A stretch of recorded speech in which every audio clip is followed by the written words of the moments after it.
Hello, everyone. I am so thrilled to be welcoming our guest teacher this afternoon, Len Blum, who is someone who's also one of my favorite people. I only have my favorite people as guest stars in this program, because otherwise, why would I have them if they weren't my favorite people? So Len and I've known Len for over 10 years. Have taught alongside each other in numerous capacities. Len and I have a similar teacher, so we have a similar background in Ashtanga yoga and in like alignment inspired Iyengar practice.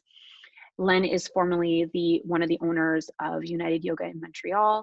He also has a background in writing. He wrote films in Hollywood and then turned into a yogi. So Len is also very gifted in the study of sutras, which is not my strong suit, which is why I bring him in to teach you, because he knows the ins and outs of Yoga Sutras, which are the historical scriptures of which the practice of yoga was based. He knows this better than anyone that I know of. Also, Len is very detailed oriented and very adept at modifying the practice. He has a huge background in anatomy and in therapeutics of the therapeutic practice of yoga. So he likes to not only just talk to you about the Yoga Sutras, but he likes to practice with you through the Yoga Sutras, which makes his workshops so unique. So I will, without further ado, pass over the spotlight to Len, and he will be guiding us through this workshop. Thank you. It's a pleasure being able to connect with you guys virtually.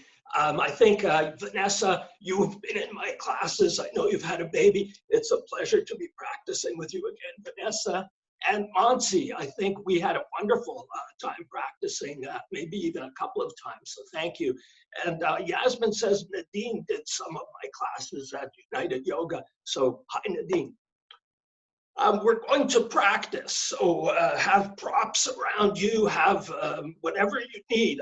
A couple of straps would be helpful, a rolled up towel, blocks, take your time. If you miss a sutra, don't worry, I repeat them over and over. This is a practice class. We'll be practicing the whole time, okay? So come sit in a comfortable position. Maybe have a couple of blocks beside you just to support you. If I sit cross-legged here, I'm gonna push up on my blocks, lift my pelvis, and just rock a bit so that when I set myself down, I can feel both sitting bones. First one, then the other, then I'll feel both. And I just want to be balanced and stable. The Yoga Sutras are 2,500 years old.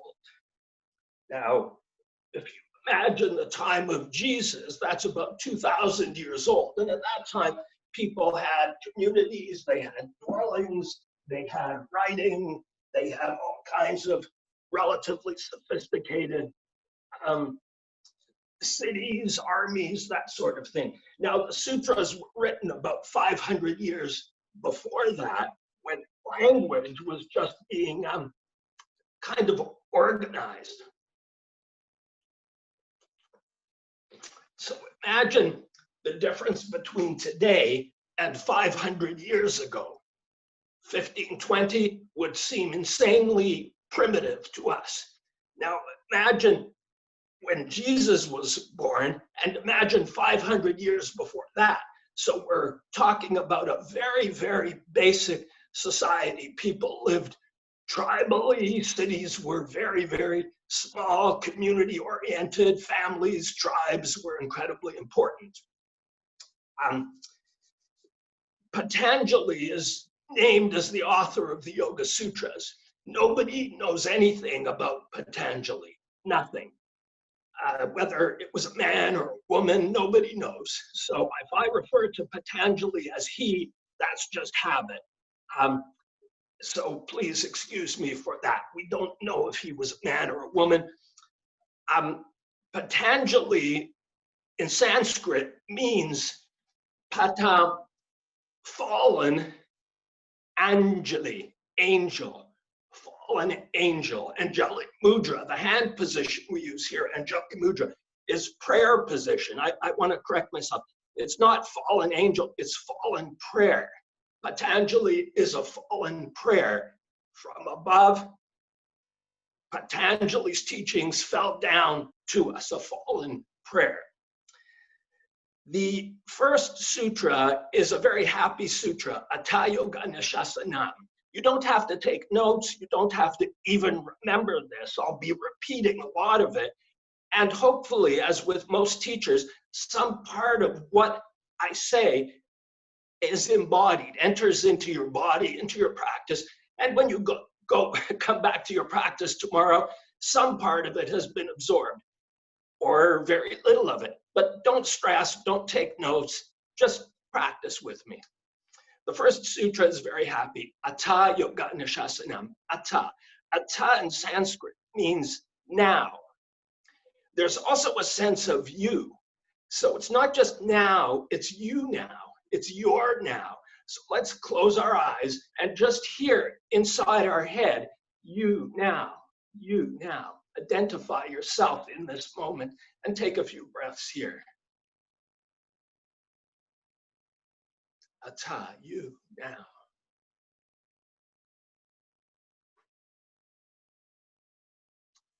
Yoga, Hatha Yoga Nishasana. Yoga means literally union, but yoga to you means anything it means to you. Your yoga practice, your sense of connectedness, your sense of oneness, your sense of wholeness, your sense of integrity in the universe. So Hatha Yoga, you now yoga.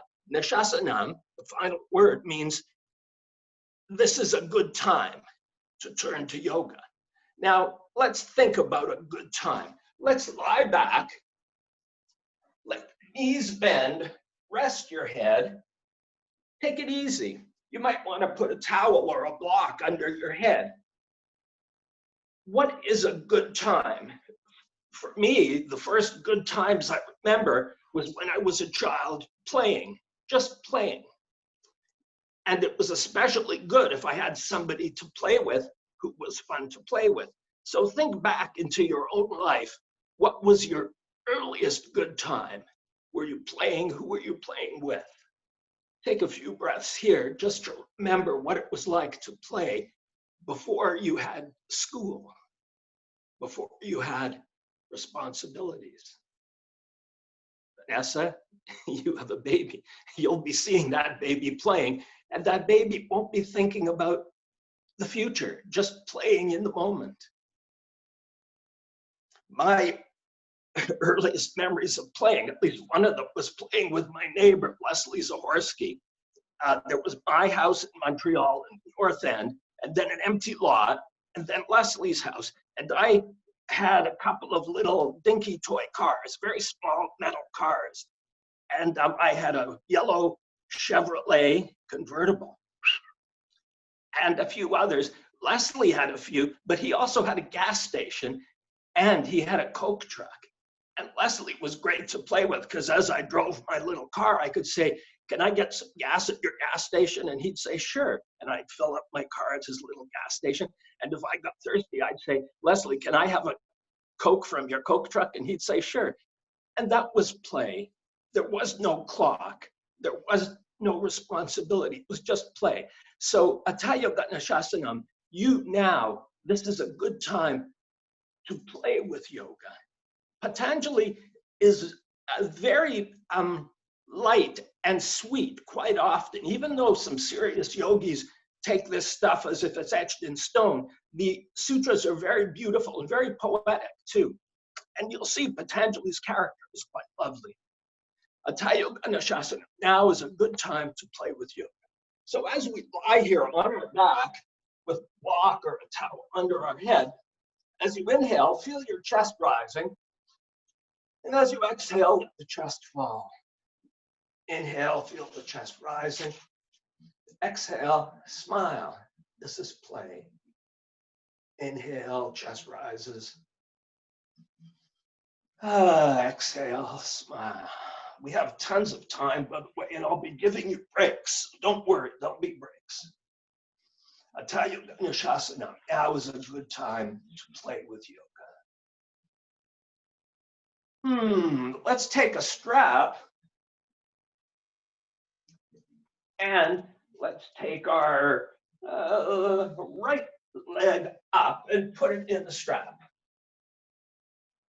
And let's stretch out the left leg. Make the strap long, very long. You can hold onto the strap up here, but remember, this is play. Our goal is not to put our foot as far as it can be. Our goal here is actually to find balance in the bottom where our pelvis joins the floor. So let's make little circles with the leg.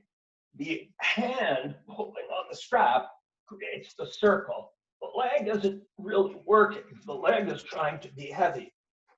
Maybe you can feel, especially you fitness people, at the back of the pelvis, it's like the back of the pelvis is drawing a little circle on the floor. You can feel the pressure at the back of the pelvis changing as you make the little circle.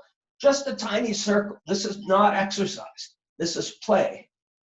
A little circle and feel the back.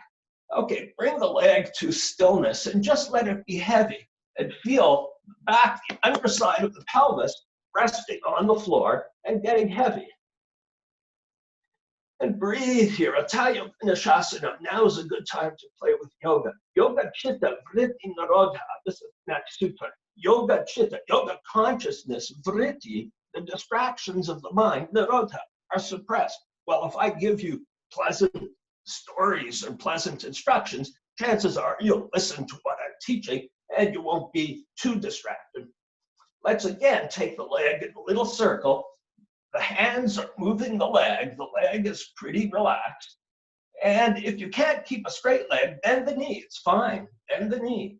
In fact, everybody bend the knee, little circle, and just feel the back of the pelvis circling on the floor.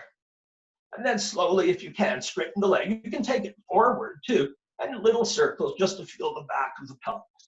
Now the right side of the pelvis should feel pretty connected to the floor. If we take the strap in our left hand, move it to the left, now you'll start to feel the left side of the pelvis, the back, behind your buttocks, resting into the floor. And then if you swing the leg over, you'll feel the right side again. And ideally, we're trying to find the center and feel it. Atayoganyashasana. Now is a good time to play with yoga. Yoga chitta, yoga consciousness, vritti, the vritti, the distractions are suppressed. Well, how do we suppress these distractions? Well, I'll tell you with the next sutra. But first, let's get a good grip on the strap. Inhale, exhale, tuck the chin, pull the abdomen in, and start to lift the chest. As people, you know this. Now, as you exhale, draw the abdomen in deeper and higher. Pull the abdomen in under your upper ribs.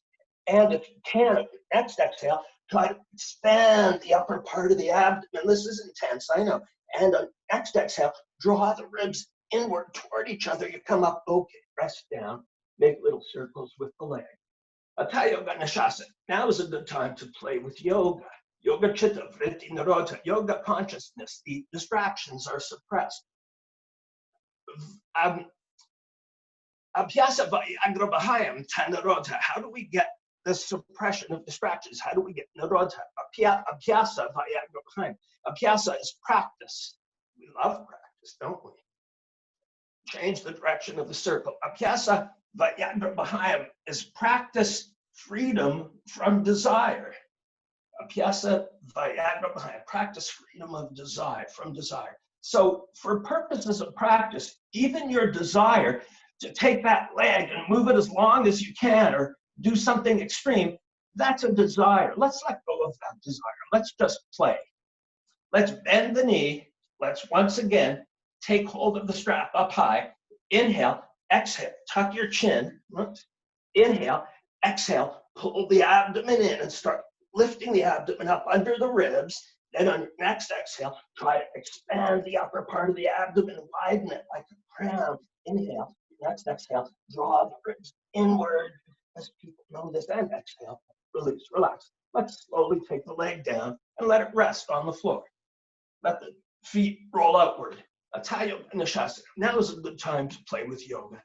Yoga chitta, yoga consciousness, vritti nirodha, the distractions are suppressed. Abhyasa Vyagrabhayam Tandarota. Practicing freedom from desire creates this suppression. Bend the right knee. Let's take the left leg up into the strap. And hold on and slowly straighten the right knee. Abhyasa Vyagrabhayam Tandarota. Let's make little circles with this leg. And we start to feel the back of the left pelvis behind the buttocks where it touches the floor. Have the little circles there. Let that leg be heavy. Really let the arms create the circle. So the leg muscles are just relaxing. Abhyasa Vyagrabhayam Tandarota. Practicing freedom, total freedom from desire creates this suppression of the distractions. Change direction. Tatra stitau yatna abhyasa. This is an important one. Tatra, then, or therefore, stitau, stability, yatna, full effort. Tatra stitau yatna abhyasa. Practice full effort on stability. We're trying to be stable. Feel that left back of the hip, back of the pelvis, circling on the floor. Bring it to stillness. And just feel consciousness, awareness of the back of the left pelvis now. Let's bend that knee so we get a bit of a stretch at the belly of the hamstring, just a bit. Hold on to the strap. Inhale, exhale, tuck the chin, pull the abdomen in. Breathe here. And slowly as you exhale, you're going to pull that abdomen in and up. And as people inhale, exhale, abdomen in and up and wider at the top. And then you're going to exhale and draw the ribs inward and rest back. Good. Now we feel the back of that left hip stable on the ground, and we can take that leg down. TYAPP. Just rest. Let your feet rotate outwards. Yoga chitta, vritti nirodha, yoga consciousness. The distractions are brought to suppression. Abhyasa Vyagrabhayam. Practicing freedom from desire creates this suppression of distraction. Tatra stitau yatna. Also, therefore, practicing stability, full effort on stability is practice, the true practice. Stability is important. Come sit up. See if you feel the left sitting bone at the right sitting bone. Let's lean to the left and just feel the left sitting bone. Lean to the right, feel the right sitting bone. Inhale, lift your heart. Exhale, lean to the left, feel the left sitting bone. Inhale. Exhale, lean to the right, and then slowly come to the center so you feel both sitting bones. This is stability. It's a symmetrical position. You have equal weight in both sitting bones. Now, none of us has a perfectly symmetrical body. So if we take one hand up, let's say take the right hand up and grab it with the left hand and take a slight side bend, just a slight side bend. Take a breath here. Exhale, inhale to expand the right rib cage. Exhale, release. Then take the left arm up, grab it with the right wrist. Inhale to expand left and a slight left side bend. You might find that one side, it's easier to side bend than the other. One side might be tighter than the other. For me, the left is easier, the right is a little tighter. But over time, they come theoretically to symmetry over time, and they have changed a lot and come to symmetry. Let's lie down again. Just going to check my little timer. Oh, good. Let's take our strap. Rest your head on a towel or a block. Let's take the right leg up into the strap, but instead of being on our foot, this time it's going to be on our heel. So the leg is in an external rotation, slightly, and we'll make little circles here.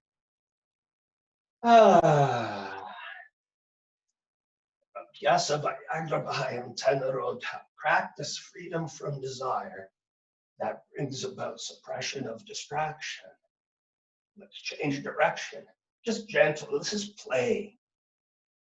Nothing exists. It's just the back of your right hip making circles where it touches the floor. Feel every part of that circle. Now, as you pull with your hand that leg toward your head a little bit, draw the abdomen in just to create some space. Abdomen pulls in as you draw the leg toward the head or toward the chest. So you can exhale on that part. Let's change direction. Feel the circling of the back of the pelvis with the leg in this external rotation. Okay, let's keep it straight and take it to where you feel a slight stretch. Okay, inhale, exhale, tuck the chin, draw the abdomen in, inhale, exhale, take the abdomen higher up. See if you can widen it at the top. This is very advanced. And then exhale, draw the upper ribs inward, you come up. And as you exhale, keep your hands sliding down the strap and you'll feel your hamstring will lengthen just a bit. Don't work too hard here, just feel some stretch back here. Now, the hip socket is not round, it's actually oval. And it comes right high up here. So it's like the length of the oval is this direction. We're going to try to find our thigh in that hip socket, slowly moving it not to the side, but toward the wall behind us, and then let it come to the side as it has to. We're just finding the outside of that hip socket. Oh, wait, I can feel my right hip resting on the floor, but my left hip has risen just a bit. That's not stability. I'm going to take that whole leg over to the left, far to the left, till the right hip lifts a bit, and I feel the left hip resting on the floor. Then I'm going to slowly bring the leg back till I feel the center of the pelvis, the sacrum, on the floor. So let's try to keep the center of the pelvis on the floor as we slowly take that leg out to the side and go super slow here. Super slow. If you find a tight spot, inhale, exhale, draw the abdomen in and lift the chest toward that tight spot and then come down.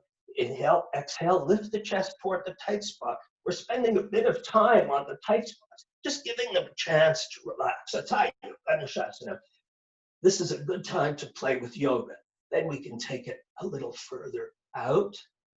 Yoga chitta vritti narota, yoga consciousness, the distractions are suppressed. And let's lift the chest and come down, lift the chest and come down, lift the chest and come down. Some of this lifting of the chest is just to take our minds off of that hamstring, to let it relax. Inhale, exhale, and it comes down a little more. And we're starting to find that upper edge of that oval hip socket. And slowly just let it relax. Oh, has that left hip come up again? Let's lean over to the left. Take the leg to the left, find that left hip, come back, find the center. And then let's just let our leg come down, out, and bring it back up. Take it out, and just rest for a minute. Abhyasa Vayagramahayam Tanarota. The suppression of the vritti happens when we practice freedom from desire. This is play. There is no goal here. Our goal is not to get our leg out to touch the floor. Look, if I take my leg to touch the floor and take it way out here, now I've lost stability because this right hip is lifted. I'm not stable. Some part of my nervous system is upset because I know I don't have stability. So I come back to here where I'm stable. I feel both sides of the hip, the center of the sacrum on the floor, and I can be whole. I can have integrity in my nervous system. Abhyasa Vayagramahayam Tanarota. Let's take the strap on the left heel, take the left heel up, and start making little circles. Once again, we feel the back of the left pelvis circling on the floor. Just the weight of the leg falling into the back of the hip, circling on the floor. Abhyasa Vayagramahayam Tanarota. Practicing freedom from desire, total freedom from desire, brings about suppression of the vritti. Other direction, slowly.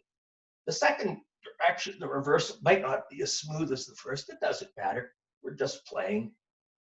I'm actually going to take my leg over to the right a bit, just to let the back of my left hip widen. So when I take the leg over to the right, I'm going to push the hip to the left, just open the tissue at the bottom. Then I'll make, again, small circles.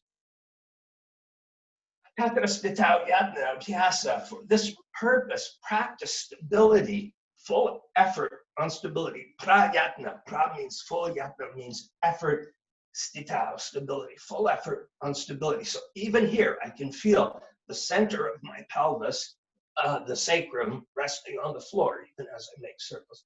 Let's bend the knee a little bit. So the knee comes out to the left a bit. Inhale, exhale, tuck the chin, pull the abdomen in, lift the chest, and release down. Let's do this a few times just for fun, just to take our mind into our abdomen instead of into our hamstring. As we hold it up here, draw the abdomen in and up. You see how it gets higher? Now let's take the abdomen even higher and take the rib cage inward and press down. Straighten the leg. Let's start to take it out to the side. So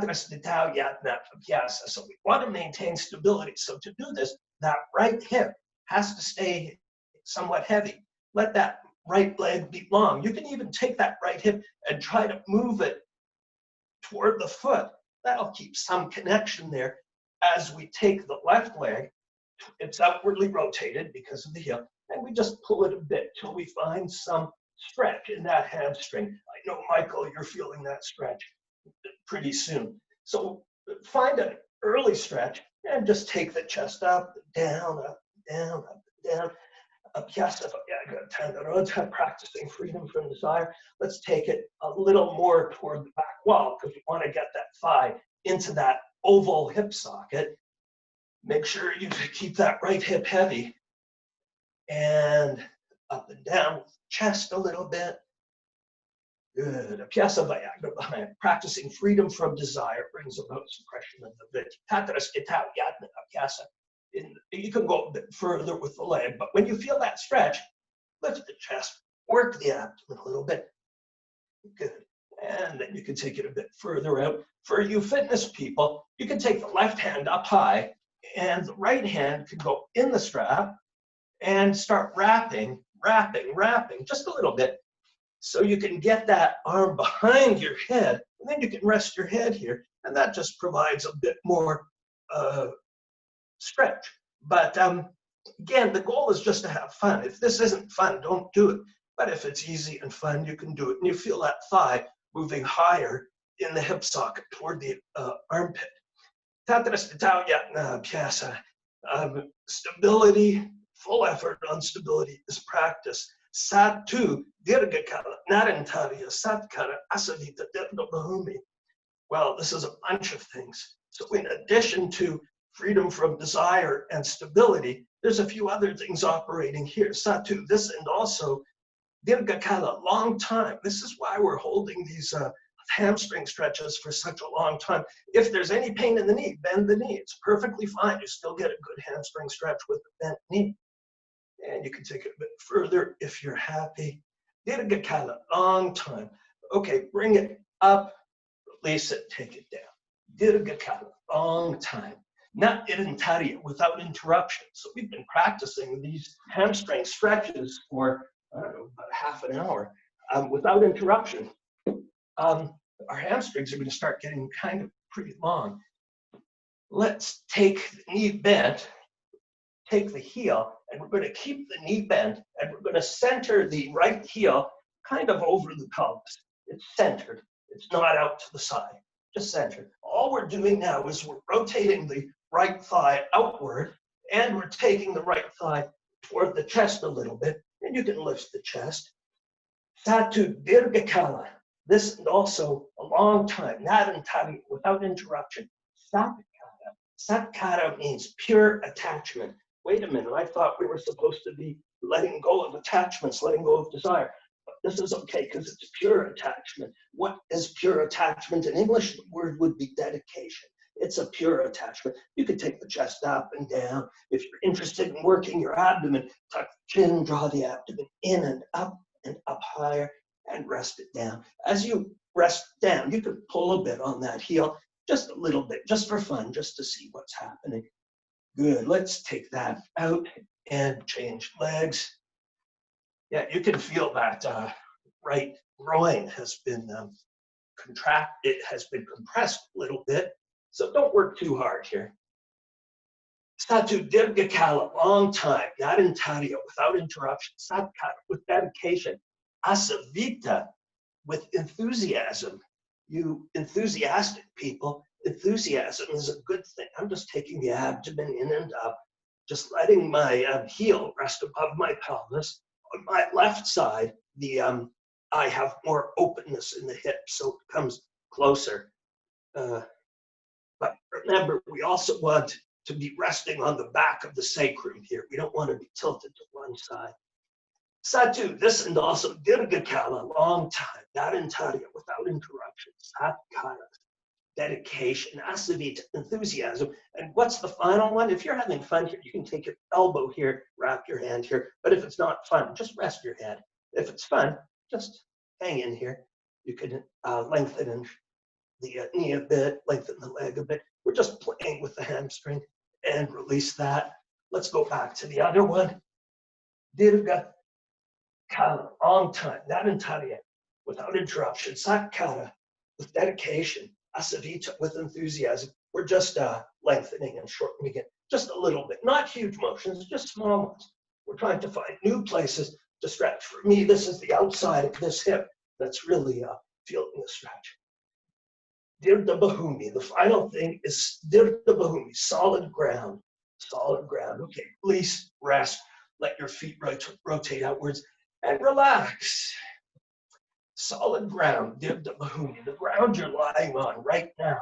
This is your practice place for the purposes of this practice. It's solid ground. It's a wonderful thing to have a place to practice, a home, as it were, to practice in. Solid ground. Let's take a few breaths just to rest the pelvis, rest the groins, rest the legs.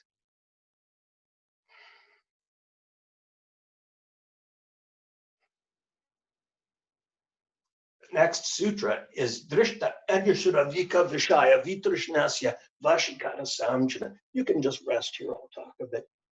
Drishta, the things you hear, the things you see, the things you're aware of. Drishta Anyashuravika, the things you're closely brought to your attention, the things you see, the things that are brought to your attention. Vishaya, objects, attractive objects. Drishta Anyashuravika Vishaya, attractive objects that you see or that are brought to your attention.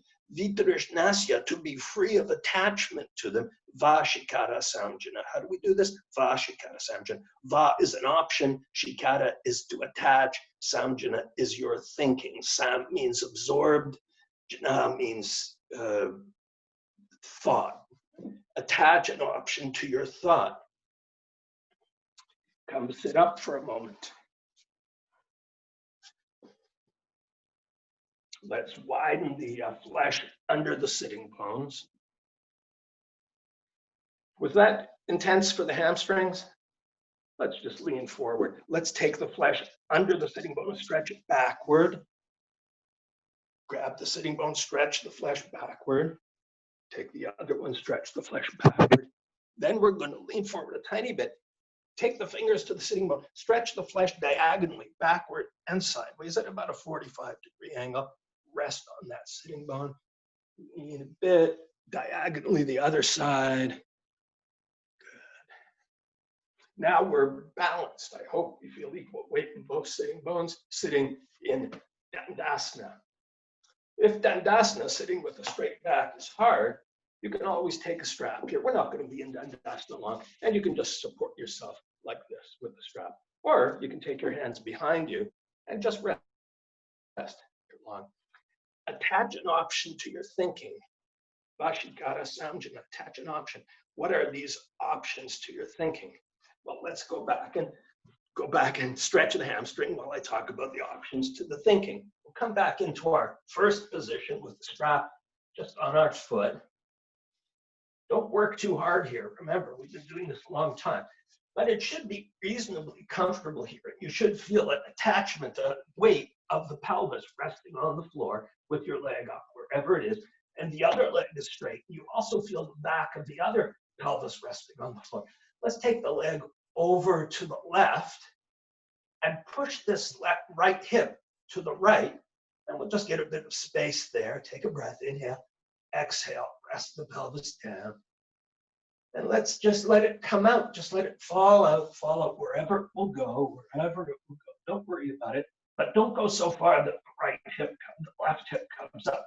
Keep the left hip down.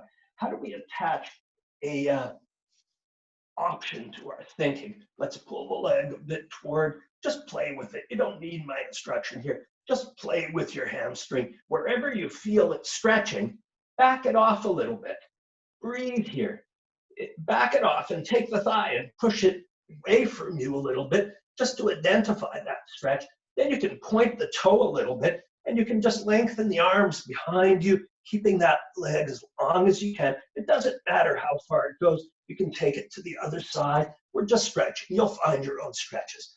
The first option that Patanjali gives to attach to your thinking is Ishvara Pranidhana Va. Ishvara. Let's go to the other leg. Strap just on the foot. The right leg now rests flat, and the right hip, feel some weight in that right hip, and just let the left hip get heavy and play with the stretches. Don't worry about it. Just play wherever you feel a stretch. I'm going to take it to the right, take that left leg to the right, and push the left hip to the left, just to get some space there, and take it back. Ishvara. Now, Ishvara is usually translated as God, but Ishvara does not mean God. That's a very lazy translation, because to the Hindus, it means God because they've grown up with this concept. But to we who are not Hindus, Ishvara is a particular set of thoughts. It's a particular set of ideas. It's not the kind of God we're accustomed to. So let's treat Ishvara as a thought experiment, okay? It's not something to be worshiping. It's just a thought experiment. Remember, we're playing. Ishvara Pranidhana Va. The first option to attach to your thinking is Ishvara Pranidhana. Pra, full.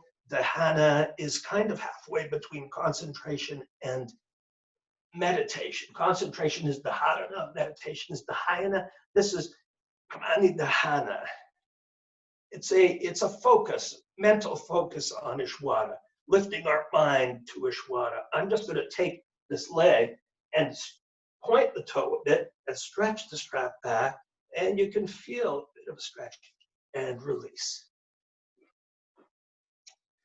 Let's come into a comfortable position here. We're going to take the right leg and take it into what they call a half Virasana, Ekapadvirasana, and the left leg is in a half Baddha Konasana.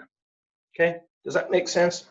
If you look at my right foot, I have it long here because I want to stretch the front of this ankle. Sometimes I'll take my hand, let's say I take a block under my left hand, and I'll push myself up and I'll push my right hand down on that calf just to rest that tibia bone down closer to the mat to get more stability, more connection down there, and then let it rest.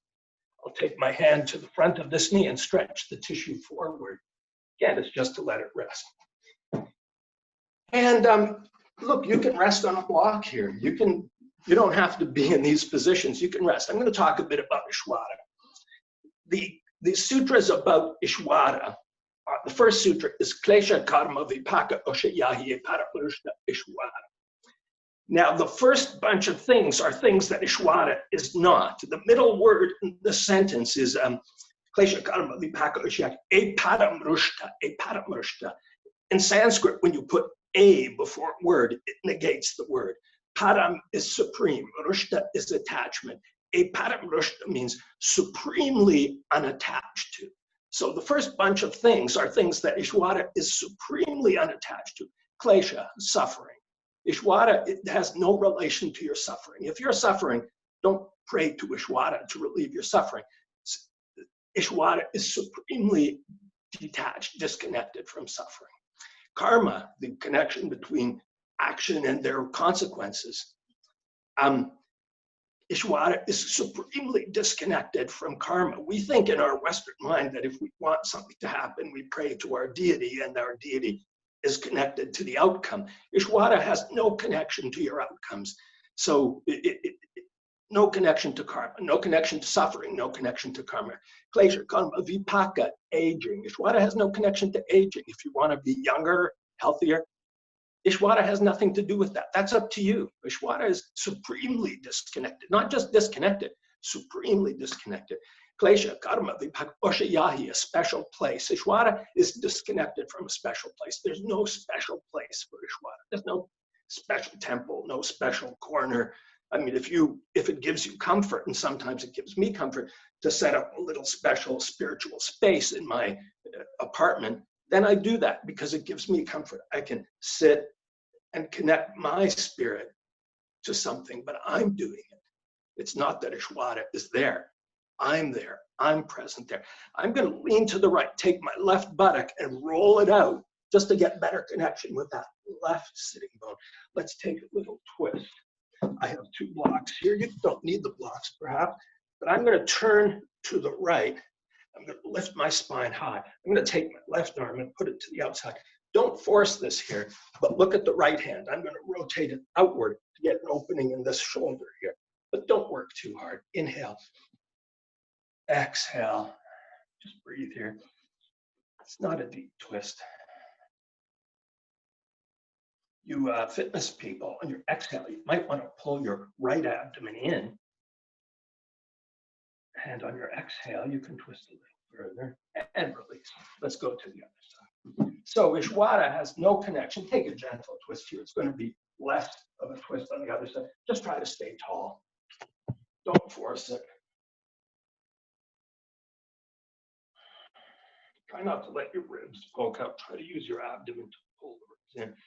So Ishvara is not connected to suffering, is not connected to cause and effect, is not connected to aging, is not connected to a special place. So what is Ishvara? Klesha, karma, vipaka, oshayahi, a paramrushta, supremely disconnected, Purusha, Vishesha, Ishvara. This is the first thing we know about Ishvara. Purusha, Vishesha, Purush, soul. Avishesh, the universe.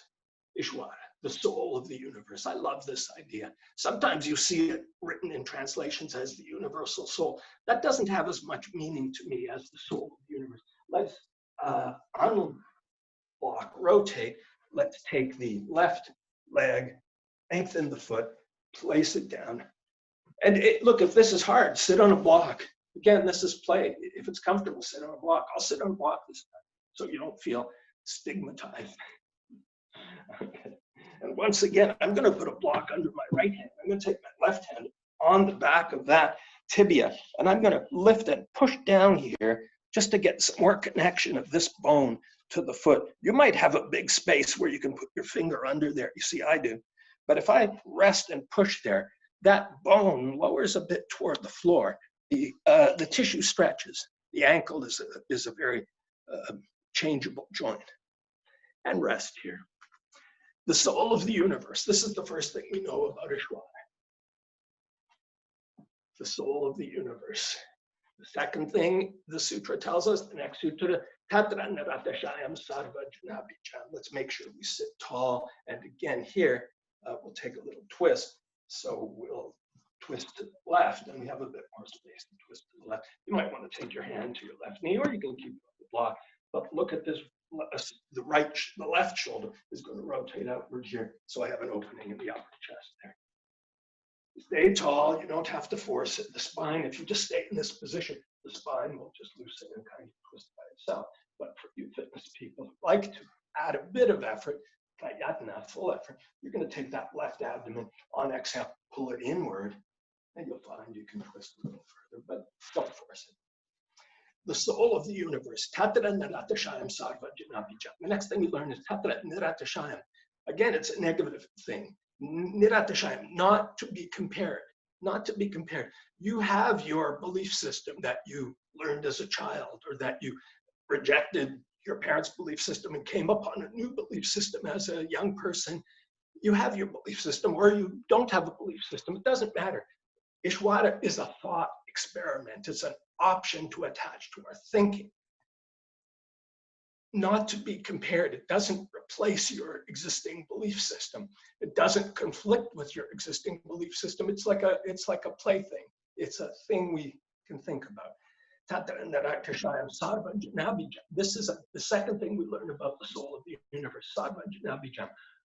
Also the seed of all knowledge. Sarva is all, Jana is knowledge, bija is a seed, the seed of all knowledge. Okay, great. The soul of the universe contains the origins, the seed of all knowledge. I'm going to take a breath, lift my heart toward this idea, the soul of the universe. Now I'm going to take my block, lean to the left, stretch the tissue under my right hip out a little bit, just to make a better connection with that sitting. The soul of the universe, the seed of all knowledge. I love these ideas. Let's sit. Let's widen our legs a little bit now. And if you like, you can sit on a block or a pillow or a pad.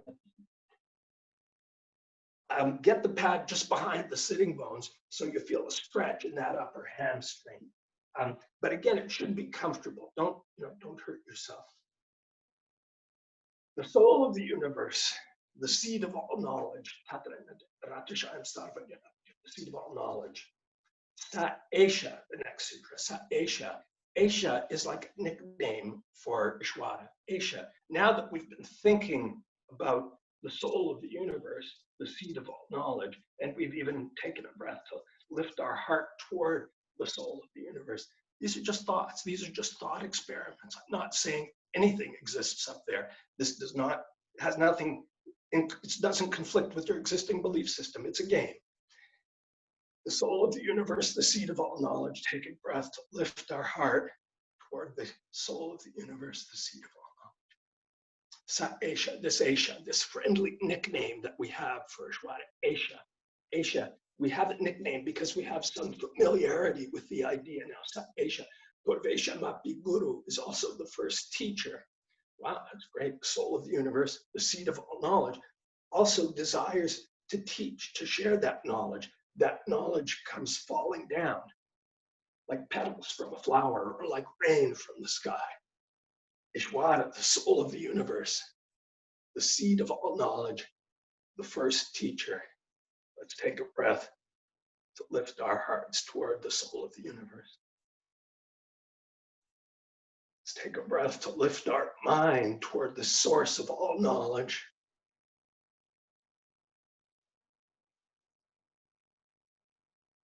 Let's take a breath to lift our hearts toward the first teacher who wants to share this knowledge with us.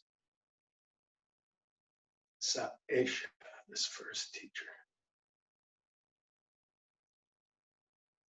Sa Esha Purvesha Mapi Guru, also the first teacher. Sa Esha Purvesha Mapi Guru. Kalena Anavak Chedit. Kalena is time. Anavak Chedit is not Anava, not steered by time.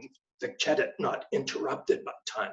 So what do we know about Ishwara, the soul of the universe, the seed of all knowledge, the first teacher, not disturbed by time? Remember, as a child, we played. We didn't care about time. We just played. And when it was time, it was like our parents cared about time. It's dinner time, or it's time to get dressed for school, or it's time for something. We didn't care. We were just playing with our toys.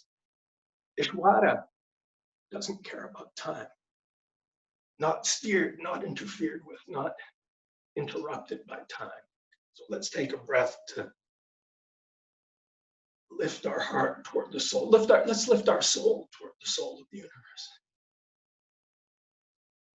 Let's take a breath to lift our mind toward the seed of all knowledge. Let's take a breath to lift our heart toward the first teacher who seeks to share that knowledge with us. Let's smile and appreciate that we have lots of time. And that's time for our first break. We've worked hard. It's 7 minutes to 3. Let's come back around 3. Feel free to do whatever you want because we have lots of time. We have 2 more hours of this to go through, okay? So take it easy and we'll start up again at 3. questions, feel free to unmute yourself and ask a question.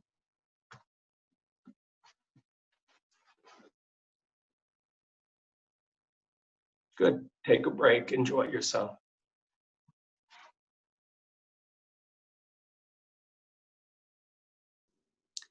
I have a question, but I can ask later. Now? Now? Sure. I have a question about if you would recommend, if I want to study this more later, is there a particular book that you like that explains the mudras? I mean, Yeah, are you liking this? Yeah. Good. What's your name? I'm Dean. Nadine. Yes, the first. Let me turn this around. Oh, okay, I can see you. Cool. Great. Hi. The first book on the sutra that I read, sorry about the lighting. The first book on the sutra that I read was Heart of Yoga by Desikachar. Desikachar is Krishnamacharya's son. Okay. Heart of Yoga. Now, Desikachar studied sutra with his father for 7 years to go through it once. Okay. So he absorbed, not word for word, he absorbed his father's interpretations of the sutra. So when you read Heart of Yoga, it's the last chapter of Heart of Yoga by Desikachar, you'll get you'll have a journey through the sutras. It won't be exactly as I'm teaching it. If I look at the what Krishnamacharya was teaching as remembered by his son Desikachar, it's very interpretive. Krishnamacharya interprets it. Remember, Krishnamacharya was teaching his son, and he had an agenda, I suppose, as any parent has for their kid. He wanted his son to absorb not the words, but the messages beneath the words or between the lines. But sorry, this lighting is very harsh. But the journey through Krishnamacharya, through Desikachar's version of his father's teaching, is a lovely journey. And as a first read, it's a very nice read. After that, if you want to look at the kind of interpretations that I'm doing where I break down the words, this is a good book. But it's Iyengar's book, Light on Yoga Sutras of Patanjali. But it's also incredibly pedantic. It's not good to read. It's more like a textbook. It's like a study book. Okay. Desikachar's Heart of Yoga is the first version that I read. I have a little article, I think Yasmin has it, called Reading the Yoga Sutra Slowly. I think she can share that with you. It'll give you an idea of what my first experience reading the Yoga Sutra was. Just because we're talking, I'll tell you a bit about Krishnamacharya. Have you heard about Krishnamacharya? I've heard this name before, yes. Yeah. So Krishnamacharya was one of the, he died in about 1988 at the age of, I think, 100 or something. He was one of the first people to bring yoga into the public consciousness in India. As a young man, he did some yoga with his grandfather, but yoga was not, this is in the 1880s, 1890s. Yoga was not seen as a wonderful thing. It was seen as sort of, rebels would disappear into caves and study yoga. It was not part of the normal process of getting a marriage, having children, getting a business, building a home. It was sort of out there. Krishnamacharya became very interested and heard that there was a great yogi in Lake Kailash at the foot of the Himalayas, and walked across India looking for this great yogi at the foot of the Himalayas at Lake Kailash and found him. His name was Rama Mohan. He lived in a cave with his wife and children and just practiced yoga all day. And Krishnamacharya begged to become his student, and Rama Mohan accepted Krishnamacharya, but Krishnamacharya also had to cut wood, take care of the kids, be like a servant essentially, or a part of the family. And after 7 years, Rama Mohan said to Krishnamacharya, "You're ready now to go out in the world." And Krishnamacharya said, Thank you for the teaching. What is it that you wish me to do? Because he wanted to be respectful and follow his teacher's wishes. And the teacher said, I'm staying in the cave. I want you to go into the world and bring yoga into the world. So Krishnamacharya walked across India back down to where he was from and began teaching. And the Maharaja of Rajput became interested and formed a school for Krishnamacharya where he taught the children his form of yoga. And this is the source, the original source of Ashtanga yoga. I'll get into Ashtanga in the next hour, that is to say, the meaning of the words. Now, Krishnamacharya had as a student two people. One who was a very good philosophy student, Pattabhi Jois. You've heard of Pattabhi Jois, who's seen as the founder of Ashtanga yoga. And he also had his young wife's young brother living with him because his wife's family was very poor. So he took in this little boy who was B.K.S. Iyengar. But B.K.S. Iyengar was kind of sickly and tubercular and weak, and Krishnamacharya didn't want to have anything to do with B.K.S. Iyengar. But B.K.S. Iyengar was rooming with one of the other students, and the other student would show B.K.S. Iyengar what Krishnamacharya taught that day. So Iyengar started teaching himself.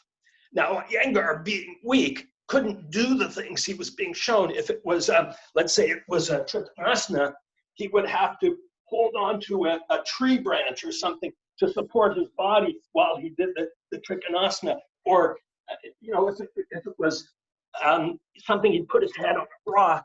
So he was using props, even in trees, rocks, and things like this. Now, B.K.S. Iyengar, writing about Krishnamacharya, has no kindness for Krishnamacharya. B.K.S. Iyengar says, and I quote, his blows were like iron rods. Because Iyengar was just this kid that was kind of a pain to Krishnamacharya, but Iyengar had this burning desire to become not only a good yogi, but the best yogi in the world. And this is kind of a character flaw, his desire itself. And this is, he's dead now, but this is widely acknowledged but in the yoga community that Iyengar was not a perfect person. Krishnamacharya also had children. He had a son, Desikachar, who had no interest in yoga because when they were young, Krishnamacharya would take them to do demonstrations, and the kids were terrific at yoga. But because it was his dad's thing, Desikachar had no desire to become a yogi, became an engineer, essentially a builder. But later in life, as his dad got older, his dad softened and even began taking women into his classes, like Indra Dev, the first woman practitioner with Krishnamacharya. And then Krishnamacharya was also a healer. People would come and Desikachar would watch as his father healed people. And Desikachar was kind of fascinated because his father would do certain things, and then the person would say, the person who had discomfort would say, please, Guru, can you give me something, a medicine? And Desikachar watched as his father went into Desikachar's room and took a little ash from the stove and mixed it with water and gave it to the person and said, take a drop of this every morning. So Krishnamacharya was really healing what the person needed, as opposed to the medicine was just a piece of ash. And Desikachar writes about this. He's not under any illusions, but his father was healing in the best way that he knew, giving people what they needed psychologically as well as what they needed physically. And Desikachar began getting interested and became a very devoted student of his father's and began studying sutra with his father. And as I said, it took 7 years to go through it once. So his father would stay on one sutra till he felt Desikachar understood it. The sutras come in strings. Now, I've been jumping around a bit. So when I say we go to Hatha Yoga Nishasanam, Yoga Chitta Vritti Nirodha, Vritti Nirodha, how do we get suppression of Vritti? I'm going to jump now 10 sutras to talk about suppression. I'm going to leave out a bunch of stuff. I used to include everything, but what I found was I could teach 52 sutras in a 3-hour class, but the only thing the students came away with was, boy, he has a good memory. That was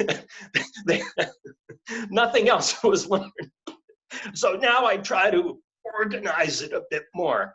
And again, we have 3 hours. We don't have 7 years to go through the sutras. But Desikachar's account of what he learned from his father is a lovely read. And go slowly. I'll get Yasmin to send you my article on reading it slowly. Vanessa, how are you? Good. I've just been really enjoying this. Thank you. Good, good. How is it being a mom?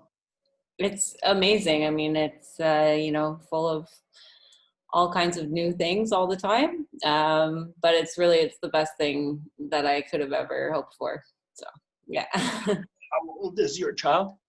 She's almost 16 months. So 16, fantastic. My camera person here is my beloved son-in-law, Daniel. I don't know if you can see him in the reflection. Daniel and my daughter have a 1-year-old, nice. Nova, who's in the next room. But it's, I know my daughter is kind of where you were 4 months ago. That is to say, she had a shower this morning and it was amazing. I know. Yeah, exactly. Taking this time, I think, has been really important for me as well. So good, good. It's nice to have you back in. It's nice to practice with you. Thank you. You as well. I don't feel I really teach. I feel like really practice. Are the other people back? I think. Well, we'll start. I suppose if I make noise, they'll come sooner or later.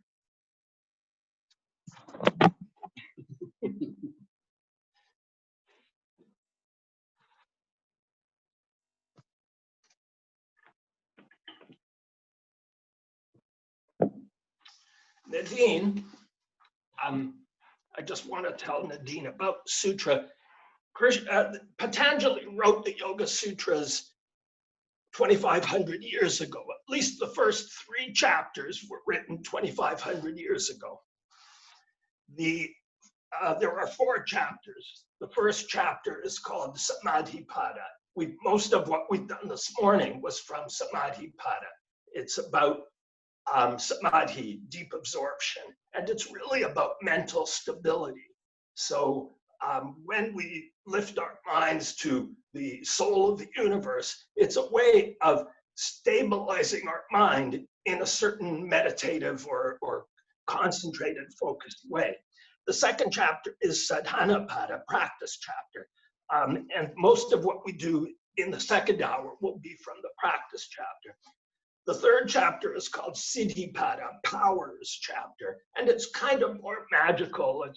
It says things like the teacher can be in more than one place at a time. Well, that sounds kind of magical, but in fact, if you think about it, the teacher is in the mind and the ear of the students even after the class is over. So in that sense, it isn't as magical as it seems. The fourth chapter, Kaivalyapada, that means liberation chapter. The fourth chapter, scholars think that it was not written at the same time as the first chapter. They think because of the grammar and the language construction that it was written 500 years later than the first chapter.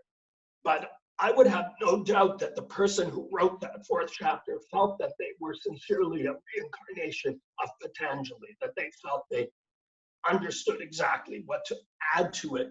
And I guess the proof of its effectiveness is that it's been included throughout. Once it was added, it stayed.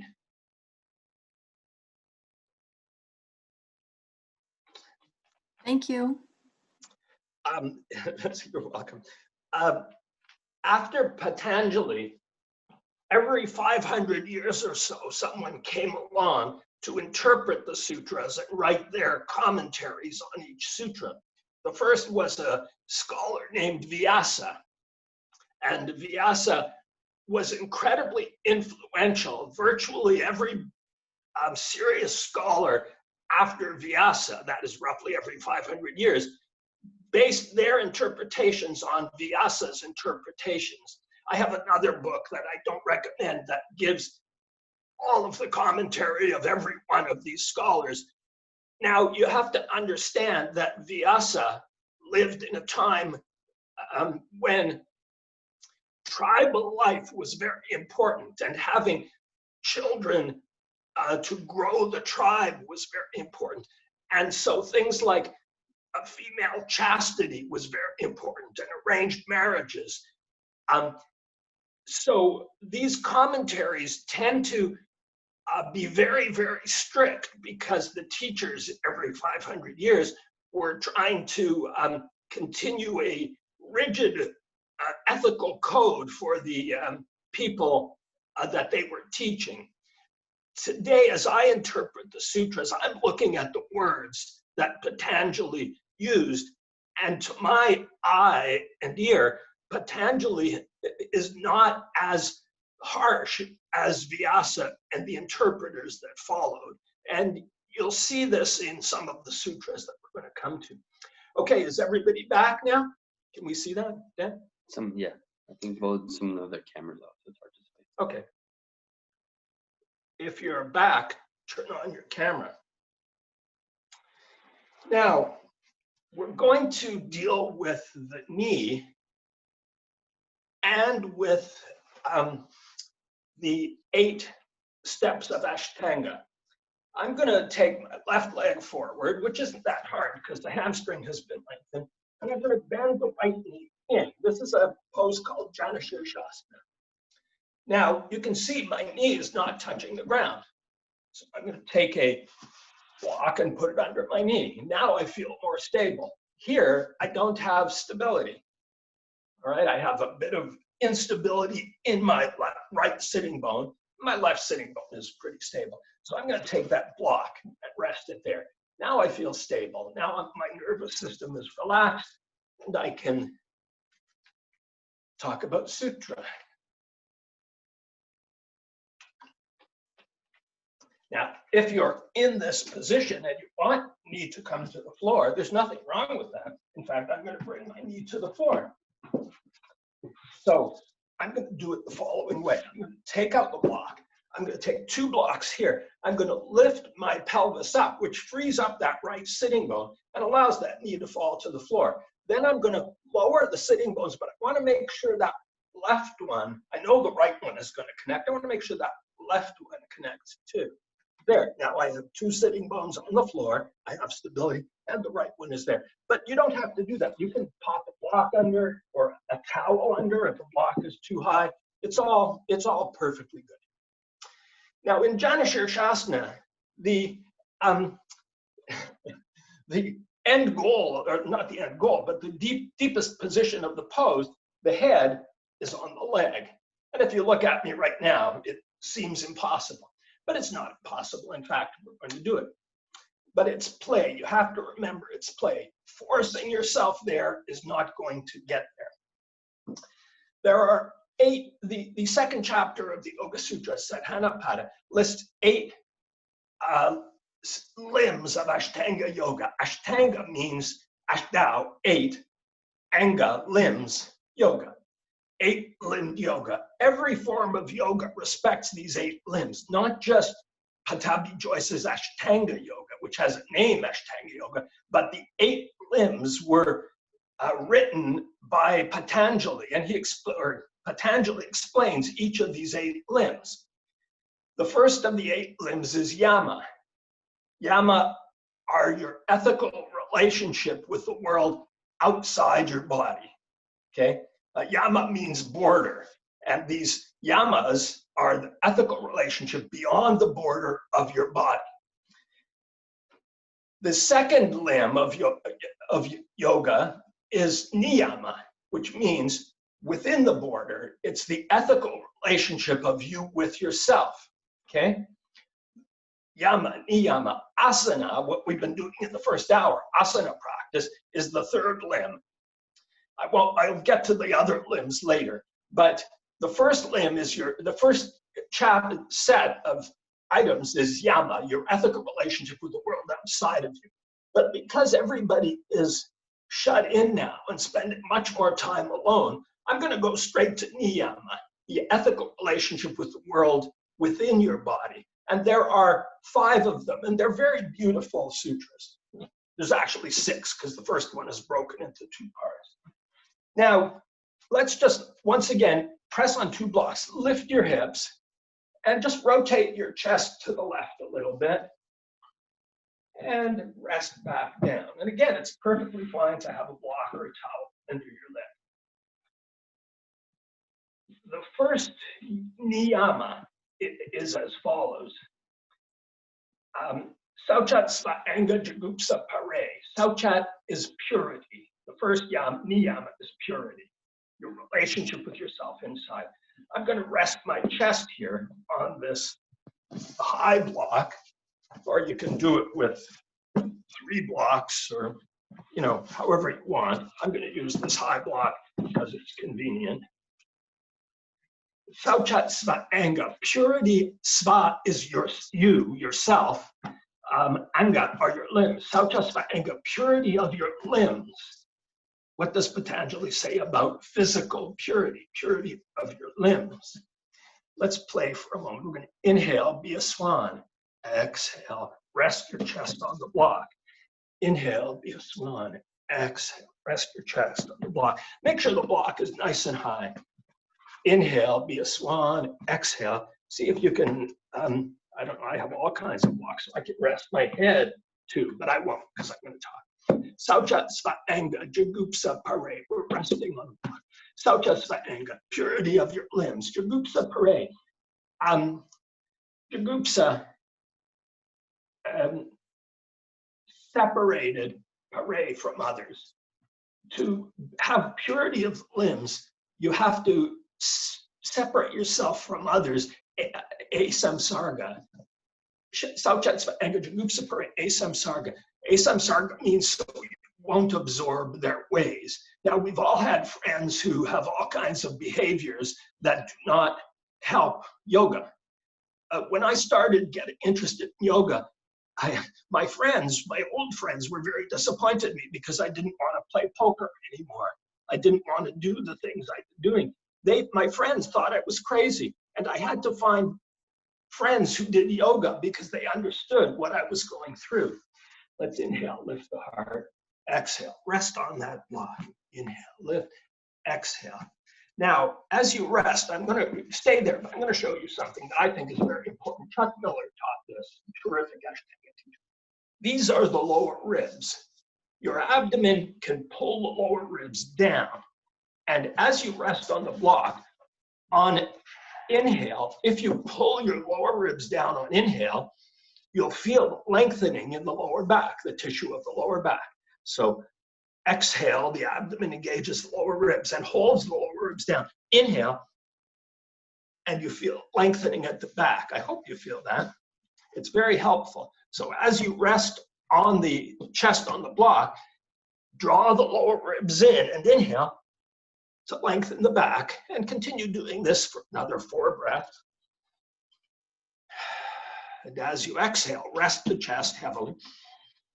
And you'll find as your chest gets heavier on this block, you can move the block forward because your lower back has lengthened. I hope some of you feel that, but I'm going to continue teaching sutra. And as you rest your chest on the block, you can rest your head here too. Sauchat Svanga Jagupsa Pare asamsarga. For purity of the limbs, you have to separate yourself from others so that you don't absorb their ways. Well, during this COVID period, many of us are separated from our social groups anyway, so we have ourselves and we can be pure in our limbs without these other influences. But there's another kind of purity, sattva shuddhi. Sattva shuddhi is beautiful. Sattva, clear, pure light, shuddhi, purity. What sattva shuddhi means is inner purity. Inhale, exhale, rest on the block. Inhale, exhale, pull the lower ribs in, hold them down. Inhale to lengthen that lower back. And maybe you can, if you've been lengthening, you can rest your chest on just one block now. And because you're coming forward, and have your head here. Inhale, exhale. Let's inhale, lift the head like a swan, exhale, rest down on the block, inhale, lift, exhale, rest. This is just play. This is essentially what they call a cat-cow in some classes. We're back bending a bit, we're rounding a bit, arching, rounding. This keeps the spine flexible, and as you round and get heavy, you might find you can take the block forward a bit more and come forward a bit more. Inhale, pull the lower ribs in, feel the lower back lengthening. Exhale, inhale, exhale. Now those are two aspects of forward bending. One, playing up and down. Two, drawing the lower ribs in on inhale. The third aspect of forward bending is you inhale, draw the lower rib in. As you exhale, pull the abdomen in deeply to create some space, especially space here. I'm going to pull that left abdomen in really deeply so I can come down. And then you see I'm getting pretty close to down here. So now I'm going to take just one block or two blocks, rest my head here, and play a bit, arch, round, arch, round, arch, round. Then I'm going to inhale, draw my lower ribs down to lengthen the back. Exhale, draw the abdomen in on the left to create space. Inhale, exhale. Don't force this, but you can see what seemed impossible at the beginning is now becoming possible. I have to really pull my abdomen, my stomach in on that left side to create space. You might need to take your thumb and just create some space under the hip bone here, under that frontal hip bone, and hold that space as you fold forward. But you can see it's not impossible, and it's quite comfortable. Fine. Let's go to the other side. That's a lot of external rotation for the right knee and hamstring stretch for the left. Let's just come to Siddhasana for a moment. You can sit on a block if you like. Sattva Shuddhi, pure internal purity. Remember, Sauchasva Anga, purity of the limbs, we just had to separate ourselves from the influence of others. But Sattva Shuddhi, internal purity, illuminated purity, literally illuminated purity, has 5 aspects, and they're very beautiful. Let's take the left knee, bend it. Let's take the left heel into the thigh. But you can also lengthen that left foot. Left, yes. If your foot doesn't come down to the ground, rest it on a block. Wherever it is, let's take the thumb. Oh, and if you have pain in your knee, please tell me, because we have ways of reducing that pain. Let's take our thumb here against the calf, and we're just stretching the tissue that way. Then I'm going to take the other thumb, and I'm just giving myself a little fascial stretch, rotating that lower leg that way, rotating the tissue forward from the back of the leg, lower leg. And I'm going to come to the Achilles tendon here, and I'm rotating it. You see the direction it's rotating this way, and all the way to the heel. Doesn't that feel good, you fitness people who are jumping up and down a lot? Just rotating that tissue, rotating that lower leg outward. Later, we'll come back and do this on the right one. Sattva Shuddhi, illuminated purity. I'm going to rotate back up. Now, at the knee, the upper thigh, we're going to rotate the tissue backward. So we're opening that part of the knee. The tissue below the lower leg rotates forward. The tissue here rotates backward. And it feels good. Now, if you're comfortable here, you can even take your elbow into that upper thigh and rotate it backward, and your other hand rotates here. And you can rest your chest on a block and hang out. Sattva Shuddhi, illuminated inner purity. The first aspect of it is Saumanasya, sweetness of mind. Sau, sweet, Anasya, mind. Sweetness of mind. Well, sweetness of mind is actually very easy. Sit up again. Close your eyes. Smile. There it is. Sweetness of mind. It's very easy. It's a natural state. You were born. Vanessa can look at her baby. If there's no discomfort from, problems, the baby has sweetness of mind. The baby smiles. The baby laughs. We have that same sweetness of mind. We just have to allow it to be. Close your eyes. Inhale, lift the heart. Exhale, smile. Feel sweetness in the mind. With Patanjali, especially when he gives 5 things, and he's always giving 5 things. You can rest your chest on a block again. He's always giving 5 things. I'm going to put my elbow in here. The first thing is the most important, sweetness of mind. So as we proceed with these Janashashasana, it's not a simple position. Remember sweetness of mind. If you feel you're losing sweetness of mind, that you're grinding away at the position, come back, come up all the way. Take angelic mudra. Inhale, close your eyes, exhale, smile. Sweetness of mind is the most important element of internal purity. Back to Janashashasana. The second element is ekagriya. Eka, one, griya, focus, point, one pointedness. So we have one pointedness, sweetness of mind, but also focus. Some people just can't focus. I think they have ADD or other issues. But for most of us, we can focus, particularly if we like what we're focusing on. Remember, we're just playing. Inhale, arch the back. Exhale, rest the chest, rest the head. Inhale, arch the back. Exhale, rest the chest, rest the head.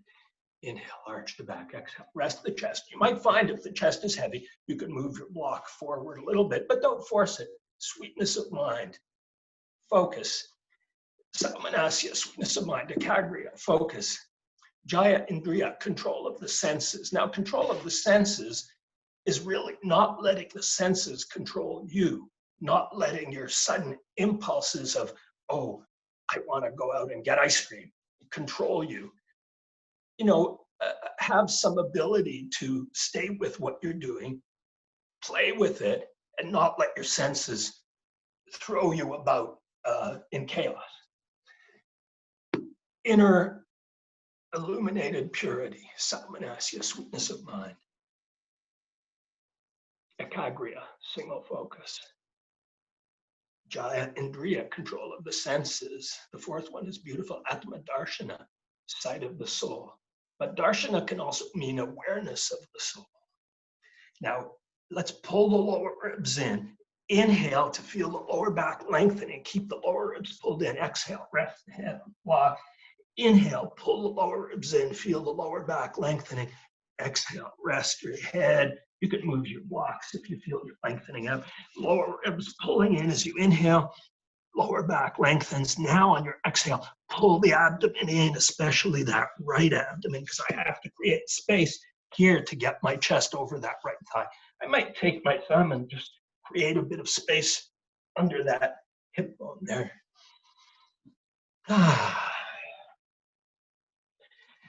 Sattva Shuddhi, illuminated purity. You can play with this. You don't need my instruction. Don't force it. Keep it playful. Saumanasya, sweetness of mind. Ekagriya, one-pointed focus. Jaya Indriya, control of the senses. Atma Darshana, awareness of the soul. Well, if we're illuminating ourselves from within, we're going to go deeper and we're going to discover things within us. We discover physical things, like if you draw the lower ribs in, you'll feel lengthening of the tissue at the back, but we discover other things too. The soul is something that is like a little light deep within us that is a gift that we received when we were born. And we're happy to have that gift, which is why we have Saumanasya. The mind is very happy.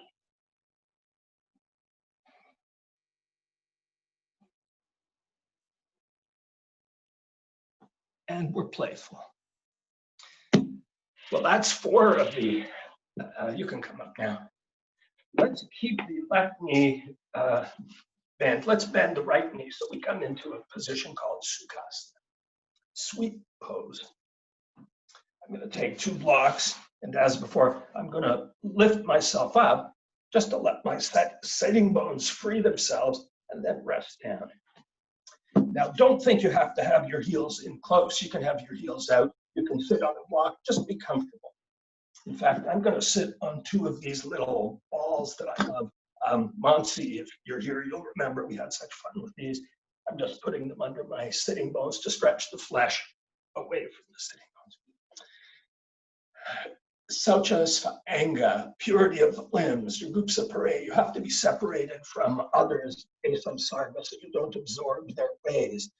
Sattva shuddhi, illuminated internal purity. Samanasya, sweetness of mind. Ekagriya, one-pointed focus. Jaya indriya, control of the senses so they don't control you. You make the decisions.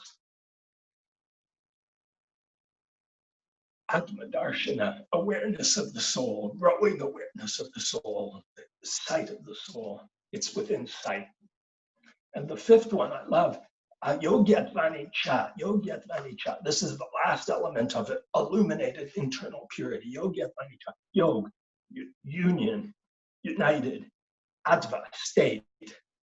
Yogya, ya is meaning. Yoni is. What does that mean? It means your universe that you perceive has a coherence to it. It has integrity. It's not fully chaotic. What you see has integrity.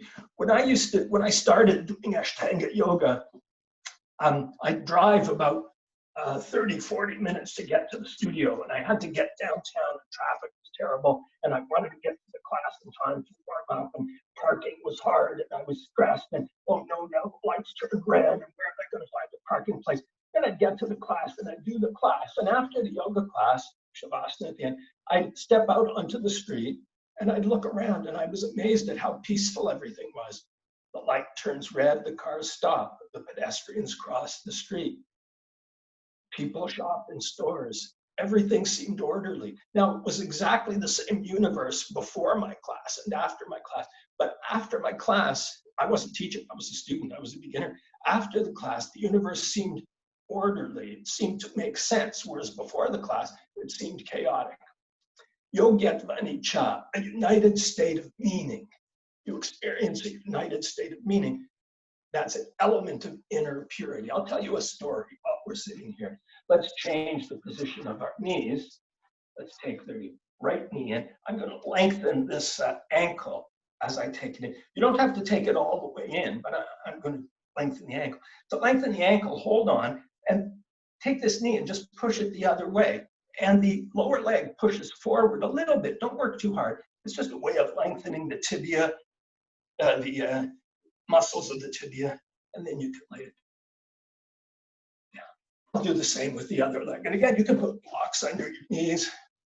I'll stretch the ankle, I'll push the knee that way and push the tibia forward just to get some length there. So when I put it down, it's very comfortable. Now, if you're flexible and you want, you can put it up here, but you don't have to. So here's my story about Yogyatmani cha, the united state of meaning.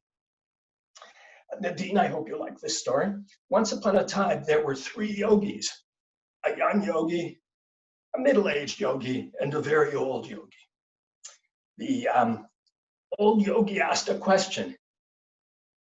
They saw a tree blowing in the wind, bending in the wind, and the old yogi said to the other two, "What is moving?" And the young yogi says, "The tree is moving." And the middle-aged yogi says, "No, no, no, the wind is moving." And the old yogi says, "No, nothing is moving." As he looked at the scene, it was a united state of meaning that incorporated wind and trees and activity, but it was a unified state of meaning. The vision had integrity. Now, I'm not saying we jump right into this. I only felt it after my yoga classes, and believe me, it would disappear. But as we work on our sattva shuddhi, our illuminated inner purity, we get sweetness of mind. It's a practice, in a sense, to let the mind become sweet. Let's take a breath just to let the mind become sweet. A smile helps. When I say a smile helps, I mean that in terms of neuroscience. A smile helps. Let's feel a sense of one-pointedness. We're just feeling one thing, sweetness of mind. Our senses are comforted. They're not controlling us. They're at ease. And we can conceive of a soul, be aware of it, maybe even start to see it within us as we inhale. Let's lift our soul toward the soul of the universe with a breath. Let's lift our mind toward the seed of all knowledge. Let's lift our heart toward the first teacher. That's illuminated purity. So here I'm using this concept of Ishwara that we practiced in the first hour to just encourage illuminated purity. So niyama, the first element of niyama is purity, purity of the limbs, illuminated purity. The second element of niyama, your relationship with yourself, is contentment, santosha. So after you have united state of meaning, yogyatmani, cha santosha tanyutama sukhalabha, contentment, that sense of contentment that we have access to, Anyutama closely brings sukhalabha, a beautiful happiness. See, Patanjali is very sweet. He feels that there is such a thing as natural sweetness of the mind, and that this illuminated purity brings a beautiful happiness. It's not a grind. I'm just thinking in terms of practice. We've lengthened the hamstring in the first hour. We've externally rotated, and we've sat in Sukhasana externally rotated. Let's do a bit more external rotation. Let's take the right knee out to the right. And again, you can put it on a block. And let's take the left heel and maybe even take our strap around the left foot and just lift it up. We did this lying down, now we're doing it sitting. In the second series of Ashtanga, we take the leg behind the head, and I used to work on that. Then I thought, why? All right, but this is a pleasant position to be in. Manasya, sweetness of mind. If this hurts, take it down. It doesn't have to be up here. But if it's up here, play with it a little bit. It's play. Once you have it up, maybe you can lengthen that ankle. You can pull the knee that way. You can push the lower leg to be that way. And you can rotate and try to bring the heel gently toward your belly button. The knee is going to move out a little more to create that. Don't force it. When you get about this far, try pushing away. Push it that way. And your foot might come into a half lotus, but if it doesn't, just put it somewhere comfortable. Once again, I'm going to free up my sitting bone by just leaning forward and freeze up the flesh, and I'll sit back down. Niyama, your relationship with your ethical relationship with the world within yourself, purity of the limbs, illuminated purity, contentment. The third one,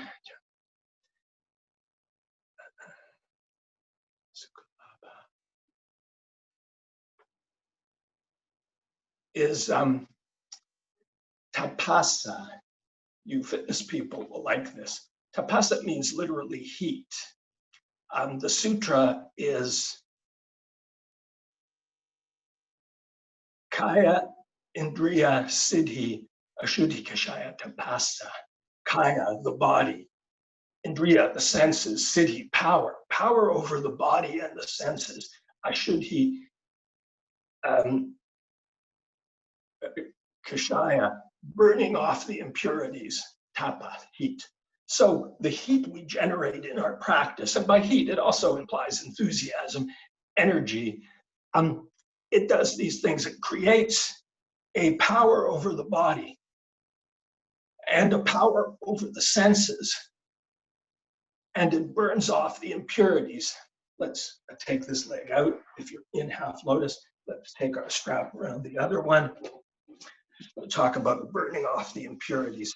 At first, when you hear a phrase like burning, you can lift that heel, and we're just playing. We're playing with the sitting bone.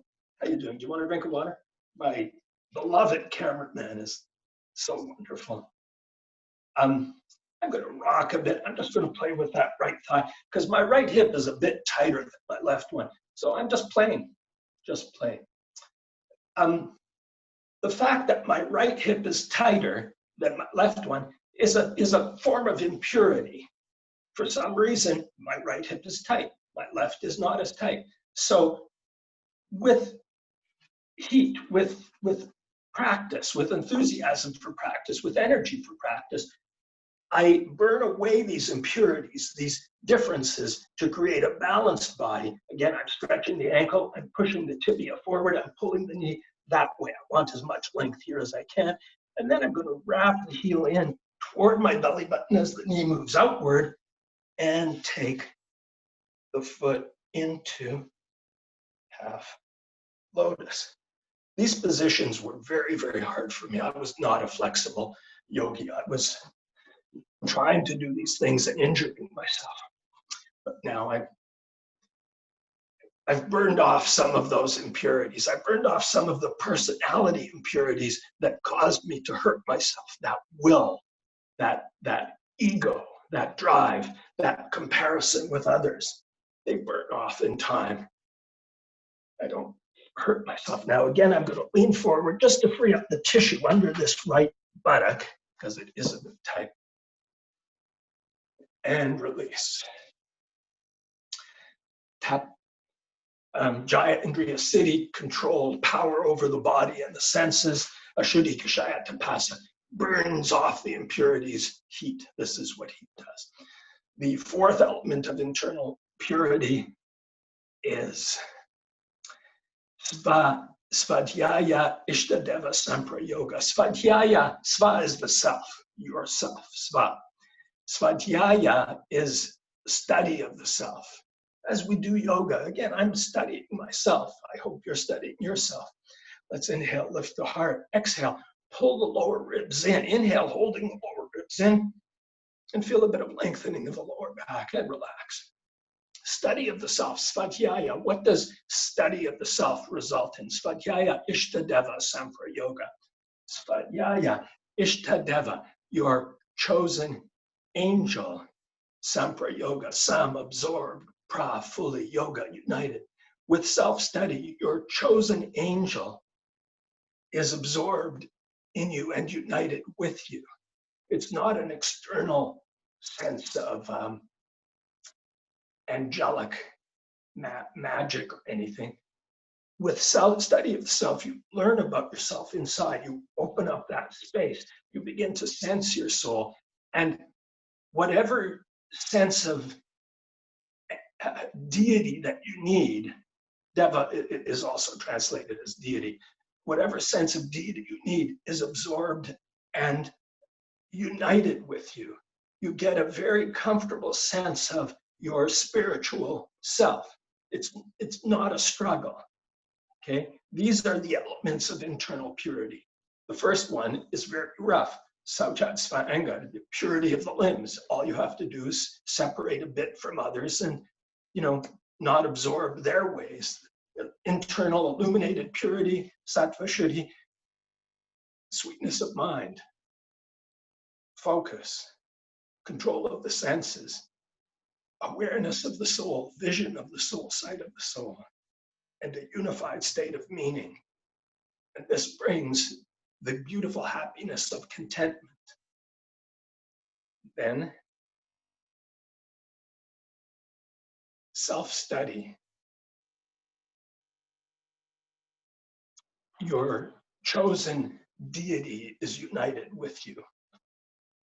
Well, I'm feeling pretty flexible. Let's see what happens. I'm going to take my left heel up, wrap it, stretch it. Again, I'm doing all these things each time. I'm stretching that ankle. I'm pushing the tibia forward. I'm pulling the knee that way. I want length here. I'm going to take it toward my belly button. But if this hurts, don't do it.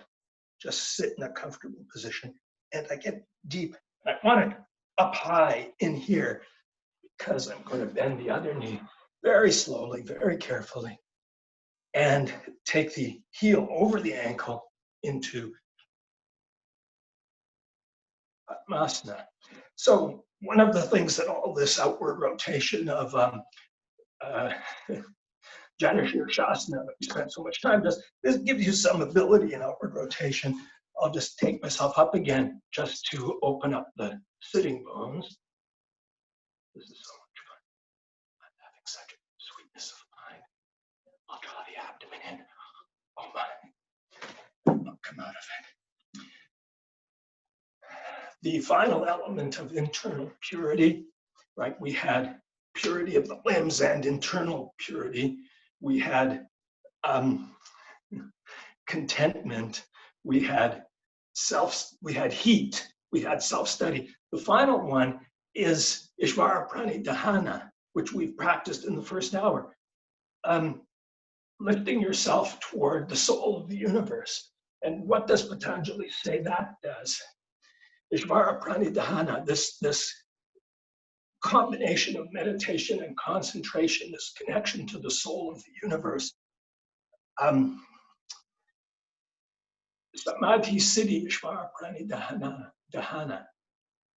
It gives you the power of samadhi, absorption. Okay. Now, the whole first chapter of the Sutras is Samadhi Pada. It's working toward this sense of absorption. Samadhi, when people, athletes or artists, just do what they do and they don't have any sense of time passing, that's Samadhi. They get into that, what they call a flow state, and the rest of the world disappears. You're just in Samadhi. When I was in my Padmasana lifting up, I really wasn't conscious of anything except that this is so much fun. The connecting with the soul of the universe gives you the power of absorption. So remember, I'm not talking about a deity. I'm not talking about a God. I'm not talking about someone to believe in.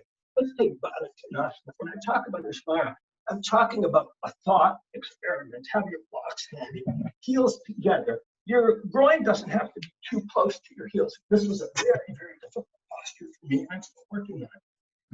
I'm going to slowly get my groin closer to my heels. I'm going to do it from above. I'm going to push on the blocks, lift myself up. And these are relaxed. I'm not pushing down on my heels. All I'm doing is gently pushing my heels together, very gently, more gently than you can imagine. And I'm slowly descending my groin toward my heels, and I can feel the stretch of both inner thighs. Len, your microphone is blocked. Oh, is your hand blocking it? Can you hear me now?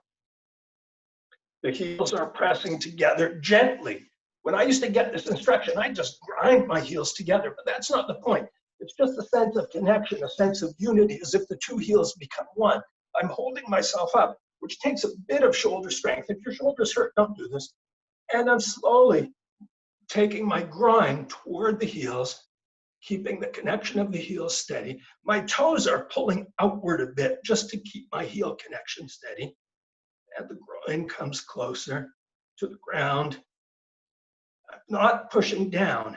I'm just trying to breathe into the stretch of my inner thighs. They're stretching. Now I'm going to practice this Ishvara Pranidhana. Please, I'll give you some guidance. We've done it before.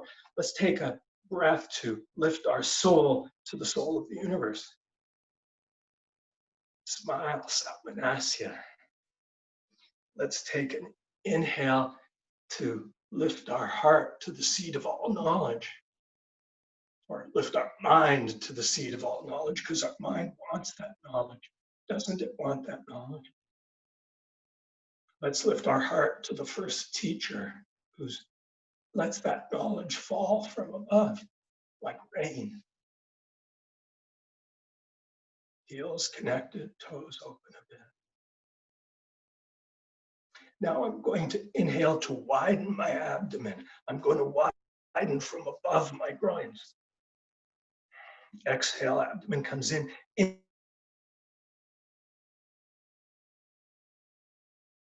Widen. Ishvara Pranidhana. And release. 10 to 4. So Let's come into a child's pose.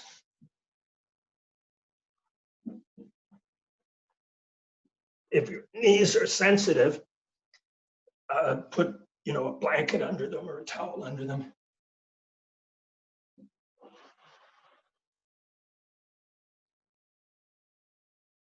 The 5 elements of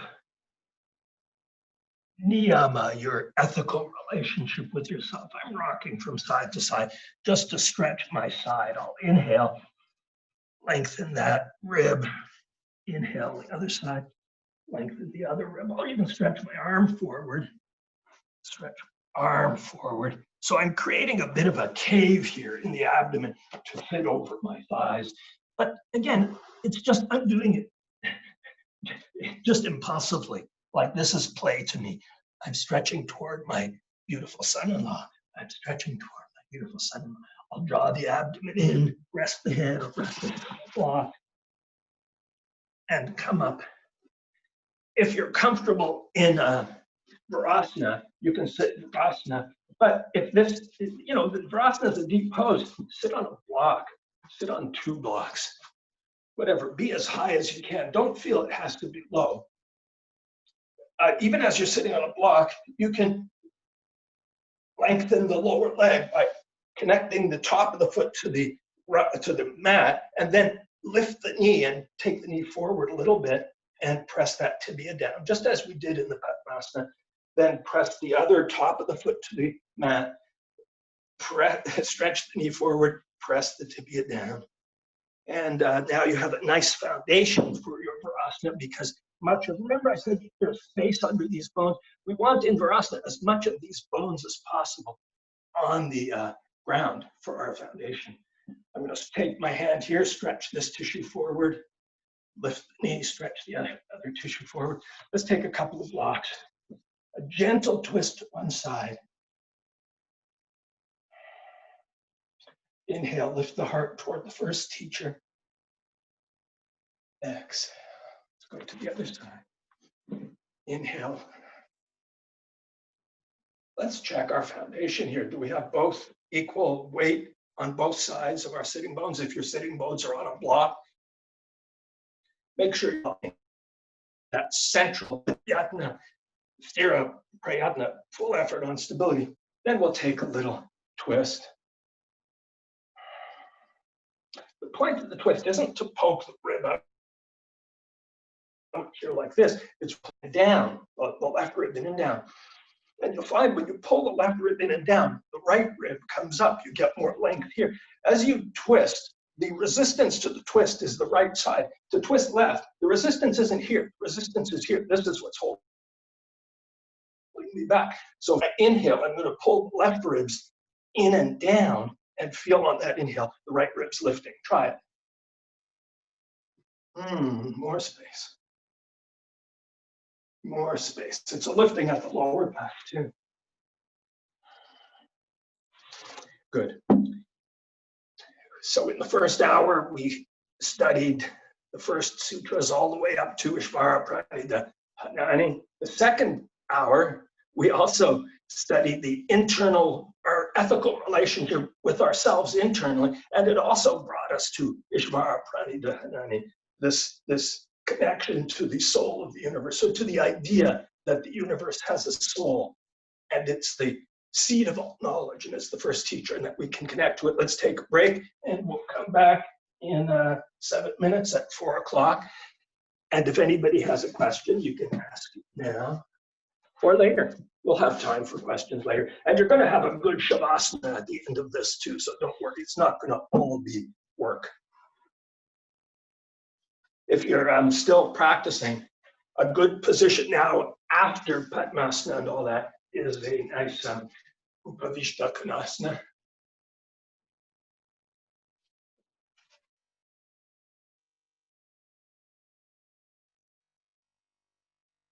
Take a break.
you are unmuted.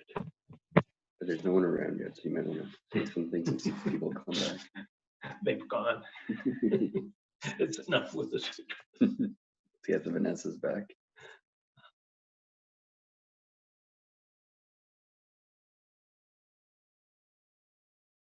Just waiting for a few more people. It's actually a great job being a yoga teacher in a real class. Like you just feel so connected to everybody. Yeah, it's interesting with the whole digital Zoom world now.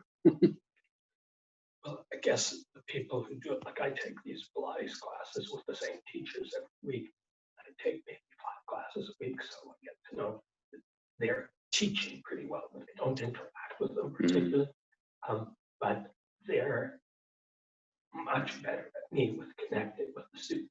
They're looking at their screen, they're saying, so-and-so do this, do that, unless they're just making it up. All right, so we have Micheline and Vanessa are back. Okay. And I think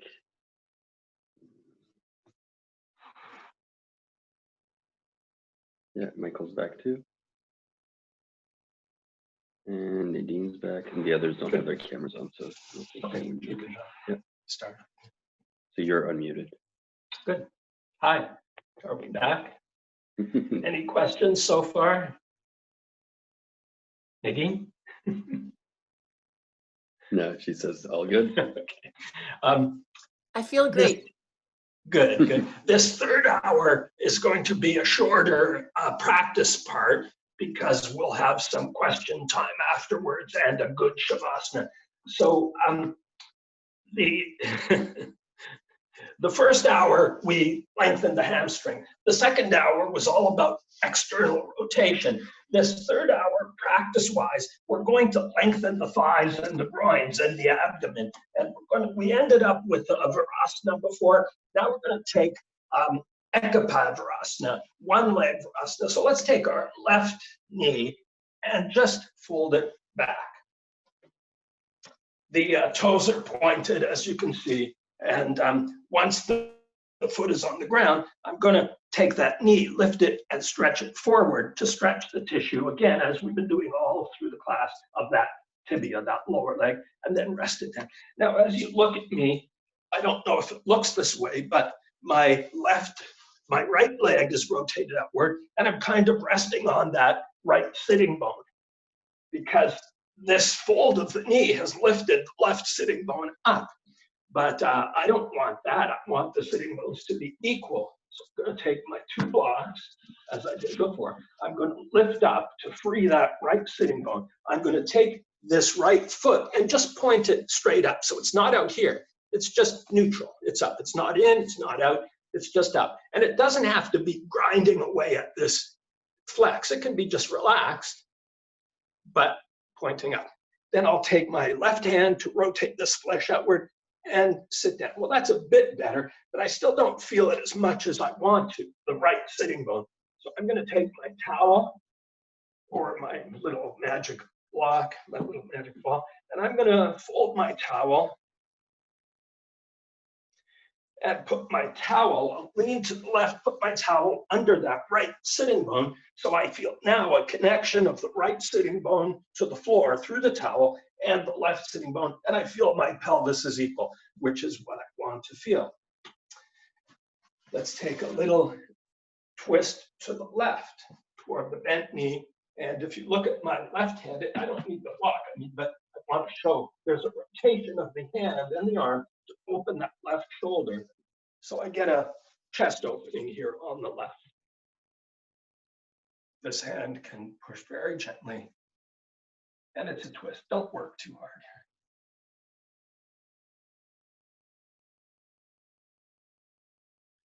As you inhale, draw the lower ribs in and feel the lower back lengthen. Next inhale, let's take just the left ribs in and down and feel the right rib cage lifting. Feels more balanced. And come to center. Just a very tiny twist on the other side, not as deep.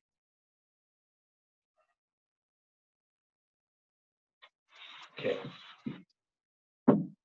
Let's go back to the very beginning. Hatha Yoga Nishasanam. Now is a happy time to turn to yoga. I hope you feel happy. I feel happy because we've been practicing for 2 hours and we're still here. Hatha Yoga Nishasanam. Yoga Chitta, yoga consciousness, vritti, nirodha, the distractions are suppressed. Now, that was as far as we went in the first chapter before I jumped to how to suppress those distractions. Now I'm going to go to the third sutra, the one that comes directly after Yoga Chitta Vritti Nirodha, the distractions are suppressed. Tada drashtu svarupe vastanam. Tada, then, it's like an announcement. Tada, it's a big deal. Tada drashtu, your inner seer. Drashtu, your inner seer. Svarupe, natural. Svarupe means natural. Svarupe, you natural, the natural self. The inner seer is part of the natural self. Tada drashtu svarupe vastanam. Vastanam dwells and radiates internally. Okay, so when I first heard this term, the inner seer, it sounded like magical. I'm opening up some magical inner wisdom eye inside myself. But I've come to a different view of it because drashtu, well, I might as well jump to the next sutra, which is like 20 sutras later. Drashta darshimatra shuddhi api pratyaya upasya. Drashta, the inner seer, it's just a different tense of the noun. Drashta darshimatra is only awareness. It's just awareness. Your inner seer is nothing but awareness. Shuddhi, and it's pure. Api pratyaya upasya. Also, pra, full, anu, close, pasya, perceived. Api pratyaya upasya. Also, everything is fully perceived internally. Everything that's going on inside you in your practice is perceived. So if we twist to the left and we exhale and start to pull that left rib cage down and inhale, holding the left rib cage down and feel the right rib cage lengthening upward, that's perceived from inside. No one outside will even see it. Sometimes I'm in practice and I hold a pose for a long time. And to me, internally, it's very interesting because so much is changing. But on the outside, it looks like nothing is changing. All right. Tada drashtu. Then, once the vritti are suppressed, once the distractions are suppressed, your inner seer, your awareness begins within you, inside you. Drashta darshimatra, this inner seer, it's just awareness. Shuddhi, and it's pure. It's pure awareness. It's natural to yourself. It's not magic.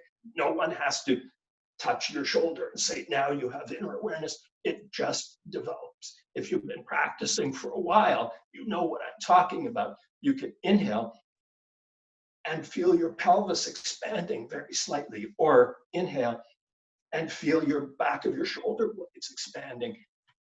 No one gives you that direction. You just feel it happening. Your awareness, which begins, starts to develop.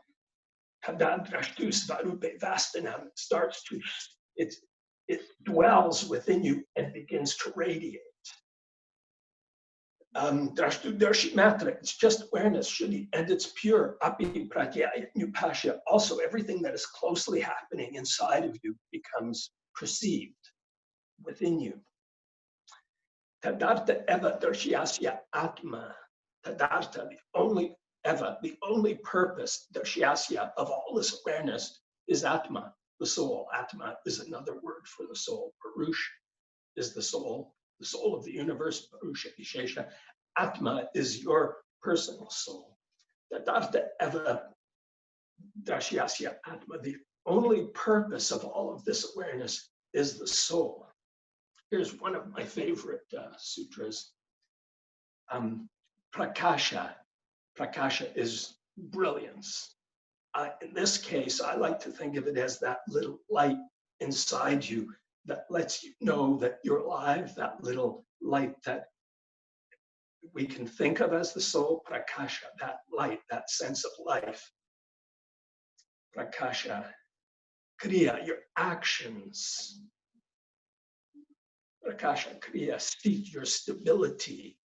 Shidam, all of the combinations of these. Prakasha Kriya Shidam. This is a long sutra. So let's lean back and take a block. I'll take a high block and rest your back on it. We're coming into practice-wise toward Ekapadvarasana, Supta Ekapadvarasana, lying down. This one's a bit high. I'll turn it on its side, lean back, and start to feel a stretch from this thigh. I want to put blocks behind my head too. So I think I'll take a block like this, put it behind my back. So I can take the longer block and put it behind my head. And it becomes a little modified back bend, but supported.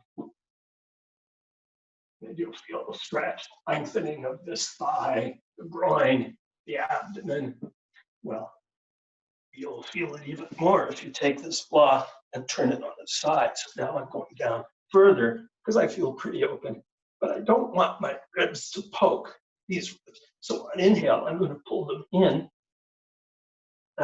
Then I really feel this lengthening here, and I'll take a block and put it behind my head and see if I can teach sutra in this position. Prakasha, your brilliance, your little light inside you, kriya, your actions. Teach your stability, the stability we've been working on through the whole class, Shidam, and all of the combinations of these three as you go through your practice. Bhutandriyatmakam Boga Pavagarta, Bhutandriyatmakam Boga Pavagarta. Bhuta, the elements of the universe. Indriya, the senses. Atma, the soul. Bhutandriyatmakam, the elements of the universe move through the senses to reach the soul. Boga Pavagarta, Boga, pleasant experience. Patanjali is very sweet, he's happy. Boga, pleasant experience. Pavarga, liberation. Artam, state. Bhutandriyatmakam Boga Pavargata, the elements of the universe move through the senses to reach the soul for the purpose that pleasant experience liberates the soul. Oh, that's so nice. Just breathe. Atma, the only purpose of all of this awareness is to serve the soul. As you lie here in whatever form you're in, feel yourself lengthening. Let's take a breath to lift our soul toward the soul of the universe. Let's take a breath to lift our mind toward the seat of all knowledge. Smile, sweetness of mind. Let's take a breath to lift our heart toward the first teacher. Now, if you feel your back heavy on this block, you can turn the block lower and come down further and take a lower block under your head. Sometimes I watch curling in this position because curling on TV is very slow. On mute, it's just a stone rolling, sliding on ice toward a big bullseye. And I don't hear them screaming, hurry, hard. After all that forward bending in Janashirshasana, forward bending is a closing of the self, an opening of the back, but a closing of the heart and the chest, whereas this kind of Ekapad Suptavrasana is an opening. So I feel myself very joyful. Let's come up slowly. Take your time. You might have to fiddle to come up. We're going to take a gentle twist first to the right, very gently. I have my hands on these blocks just so I'm not really working too hard.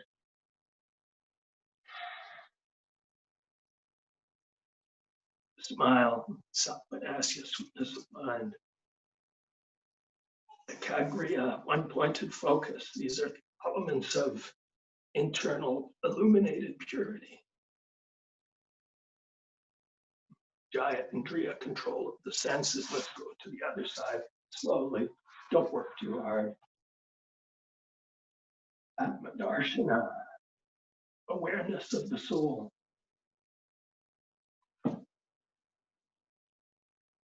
Yogyadvani, cha, unified state of meaning.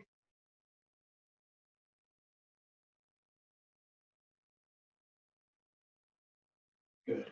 Now, we'll take this into a bit of a forward bend here, which is a beautiful pose that's called Triangmukha Paschimottanasana.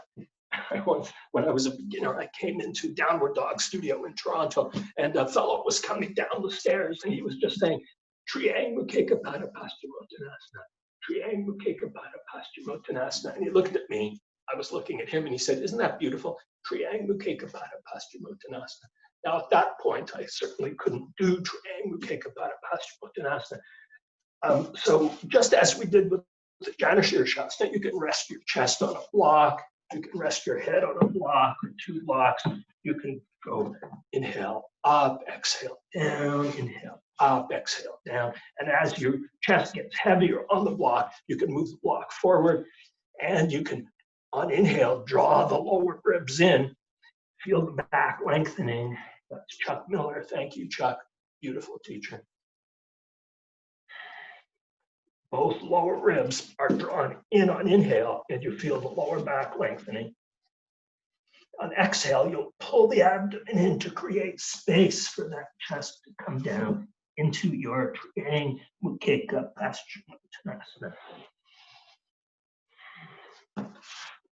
We'll come up. We're going to slowly release. Now, we've been having this knee bent for quite a while. The safest way to come out of it is to have two blocks. Come forward, bend the front leg, and just lean forward to come out. Take the leg forward and sit down. And you'll feel that knee has been, we can play with that knee a little. It's been bent for quite a while. Now, time, we certainly have time to do the other side. So let's bend the right knee. And before I bend the right knee, which is my tighter side, I'm going to take my thumb here under the calf, and I'm going to rotate that flesh out, just as we did, well, it's the opposite direction. For Janashir, we rotated it this way, but for Ekapada Supta, I'm going to rotate it out. I'm getting that thumb right up under that knee, in that space, and a bit below that, rotating the calf out. Then I'll take it back, lengthen the foot. Even pull my garment to stretch that tissue that way. Now, once again, now you can see my pelvis is tilted that way, so I'm going to put my towel under that left hip. So left hip is connected, right sitting bone, left, both sitting. Take our blocks, and today, just because we have time, are going to be the ethical relationship with the world outside of ourselves. I'm just resting gently on the block, feeling the stretch here, front of the thigh. I might even take my hand here and stretch the tissue of the knee upward to lengthen that line. Remember, I said Ashtanga has 8 limbs. Patanjali lists those 8 elements, 8 limbs, as yama, your ethical relationship with the world inside of you. Niyama, your yama, your ethical relationship with the world outside of you, outside of your borders. Niyama, your ethical relationship with the world inside of you, which we've covered. Asana, your physical practice, which we've been doing. Pranayama, which Yasmin did with you this morning, your breath. And even as we do some of it, when I ask you to inhale and draw the lower ribs down and feel the lower back lengthen, that's also pranayama, breath practice. Yama, niyama, asana, pranayama. Pratyahara is the 5th. Pratyahara is the turning your eyes within yourself. You start to look within yourself. When I first started going to classes, there were all these beautiful women in the classes, and I would be looking here and there and looking at the teacher. And after a while, I realized I started closing my eyes and just feeling the pose as I lean back on this block. I can feel the stretch in my frontal thigh, and my vision, instead of being focused outward, was becoming focused inward on what was happening inside of me. So yama, the ethical relationship with the world outside of you. Niyama, your ethical relationship with the world inside of you. Yeah. Asana, your pranayama, your breath practice, which is connected to your physical practice. They're all connected, actually. Pratyahara, your turning the vision inward. Dhyana, concentration, which as the mind stabilizes becomes easier. Please feel free to take a block or two and put them behind your head and let your head rest, and you'll see you come into a bit of a back head, an opening of the heart, which is very pleasant. But don't go too low, stay as high as you need to go. Turning the vision inward, dhyana, concentration, dharana, meditation. Concentration, you have an object that you're concentrating on, a focus. Meditation, you really are just there or nowhere. It's hard to put into words the difference, but if you meditate, you know what I mean. And the final limb, the eighth limb, is samadhi, total absorption in the flow. Nothing else exists, really. Certainly time disappears. Here, I'm going to take my arms and take them back and just feel the side of the ribs, front of the ribs lengthening. I have a bench here, so I'm going to come under that bench and really feel a nice stretch here, fingertips stretching. Now, I'm going to, on exhale, pull my abdomen down, my lower ribs down, and inhale, holding them down. And feel the expansion that happens when I hold the ribs down on inhale.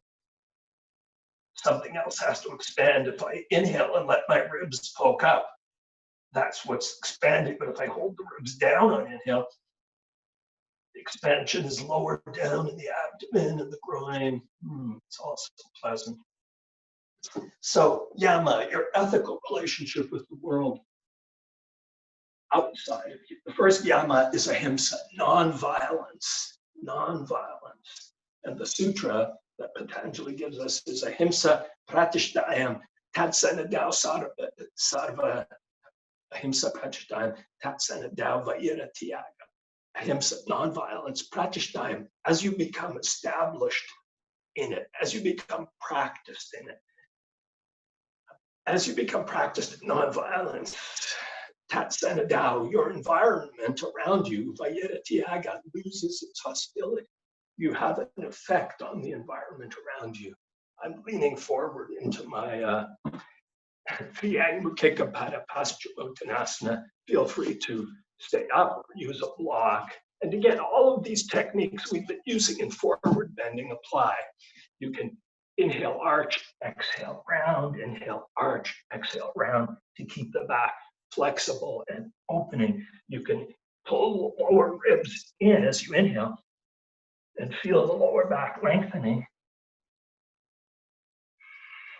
And on exhale, you can draw that left abdomen in deeply so that you can fold over your Vyang Mukika Paschimottanasana. And to release, we come up on our blocks, bend the knee, come forward, so we're not torquing the knee. Let's go back to the other side. Bend the left knee. Put our towel under the right hip. It'll be easier this time, I think. And go back to wherever you want. Ahimsa, non-violence. Pratishtayam, as it becomes established in you. Tatsanadau vayira tyaga, you have an effect on your environment. Your environment loses its hostility. This works. It's just a meditative practice of non-violence in a situation I found calms people around me. Now, I was once taking a workshop in Nashville, and I stayed an extra day to visit Memphis, and I stayed an extra day to visit Elvis's house, Graceland. And I got to the airport and found out that the plane had been canceled, and there were some people in the we had to wait for another plane, and there was so the wait was going to be hours. So I started practicing just in the waiting area, just in a corner. I wasn't, that visible. But there was a guy across from me with his mother, a young adult, and he was mocking me. He was laughing as if I was foolish. And I just was sending ahimsa, nonviolence, into the environment because everybody was uptight because the plane had been canceled. And I heard him talking to his mother, and they were worried because they didn't have much money. And their car was parked in a airport parking lot where they were going. And if the plane was canceled beyond a certain time, it would cost more for parking. And they didn't know if they had enough money to pay the extra parking. They were on a very tight budget. So they, I could understand why they were upset. But as I just practiced and sent nonviolence into the environment around me, I saw him particularly calm down completely. And I felt that without me directing anything to him specifically, I was just directing it, Tad Sanadao, into the environment. I felt it had an effect. Well, that's what I felt anyway. Ahimsa pratishthanam. As you become practiced or established in nonviolence, your environment loses its hostility. Second yama, satya, truthfulness. What is the sutra about truthfulness? Satya pratishthanam. As you become practiced in truthfulness, ashrayatvam kriyapahala. Your kriyapala, the fruit of your actions, ashrayatvam, come to a state of foundation. Okay, if you are, if you don't tell the truth, people don't trust you, and you get a reputation as someone who is not trustworthy, and it's very hard to get people to cooperate when they think you're not trustworthy. So, but if you tell the truth, satya pratishthanam, as you become established in telling the truth, kriyapahala, the fruit of your actions, ashrayatvam, have a foundation. Even your truthfulness with yourself. I'm going to take my hands here behind me into a kind of modified Urdhva position. I can even stretch the fingers out and just practice a little bit of that elbow coming in a Urdhva because this is kind of a back bend. But I'm not working too hard. I'm just amusing myself. I have the block at a high position under my head. I'm going to do a side bend here. I'm going to take my right arm around my, around and behind my head here against the block. I'm going to hold on to that, and I'm going to bend to the side. So now I'm really stretching the right rib cage, the right obliques. And as I inhale, pulling that right rib cage down, everything lengthens out upon that chain from the groin through the ribs all the way up to the armpit. And I'm going to draw the center of the abdomen. Instead of it just being here, I'm going to take the pull to the center of the abdomen and use the whole abdominal area stretching. Let's go to the other side. As you become established in satya, truthfulness, the fruit of your actions as a foundation. This is true in practice too. If you're truthful with your students, with yourself, with others, you're honest about your practice. I'll pull the left ribs down as I inhale and feel how that changes the lengthening.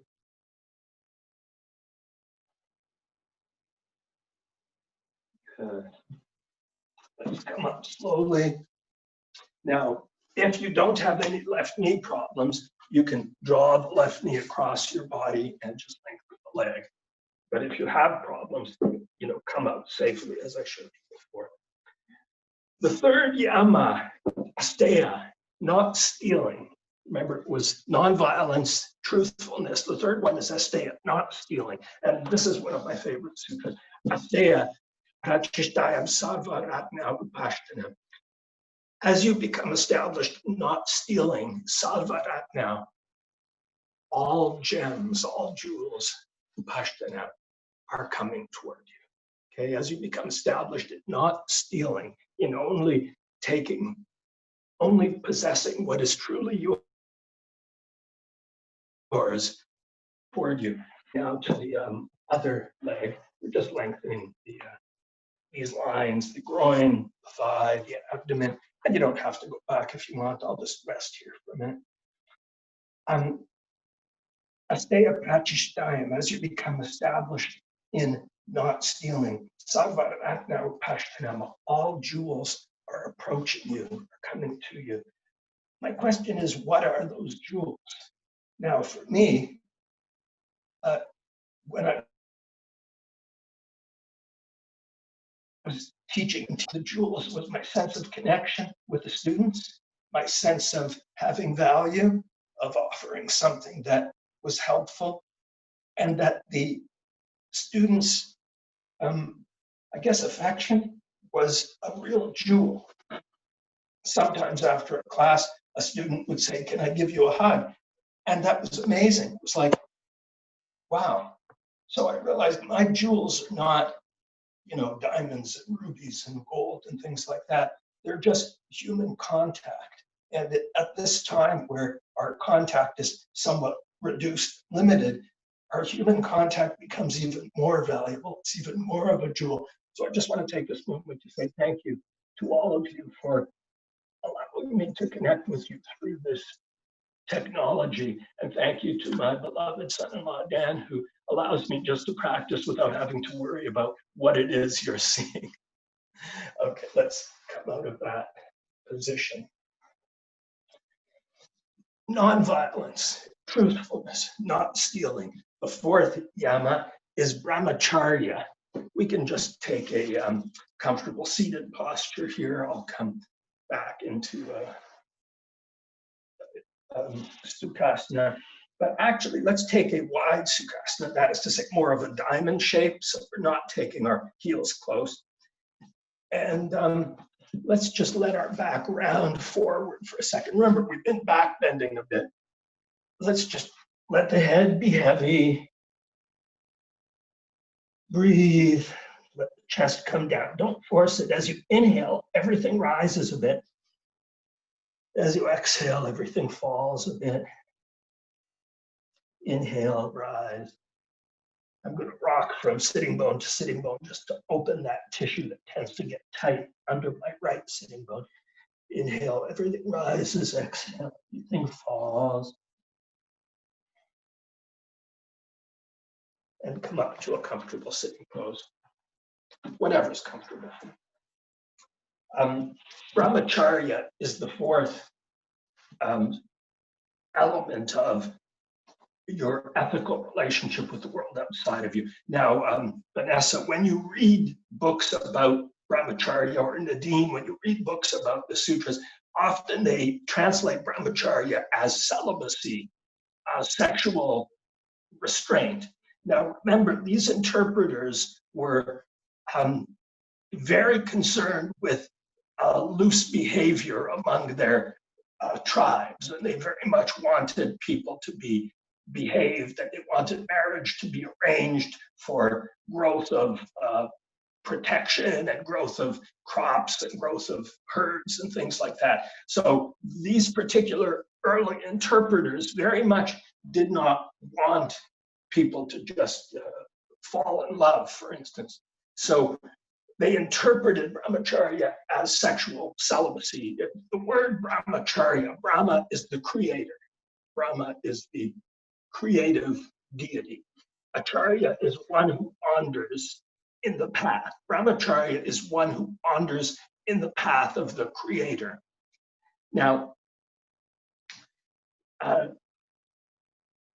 wandering in the path of the creator to me means allowing yourself to be creative, but the creator is a very high form of the self. So it's not relating to your lower self, it's relating to your higher self.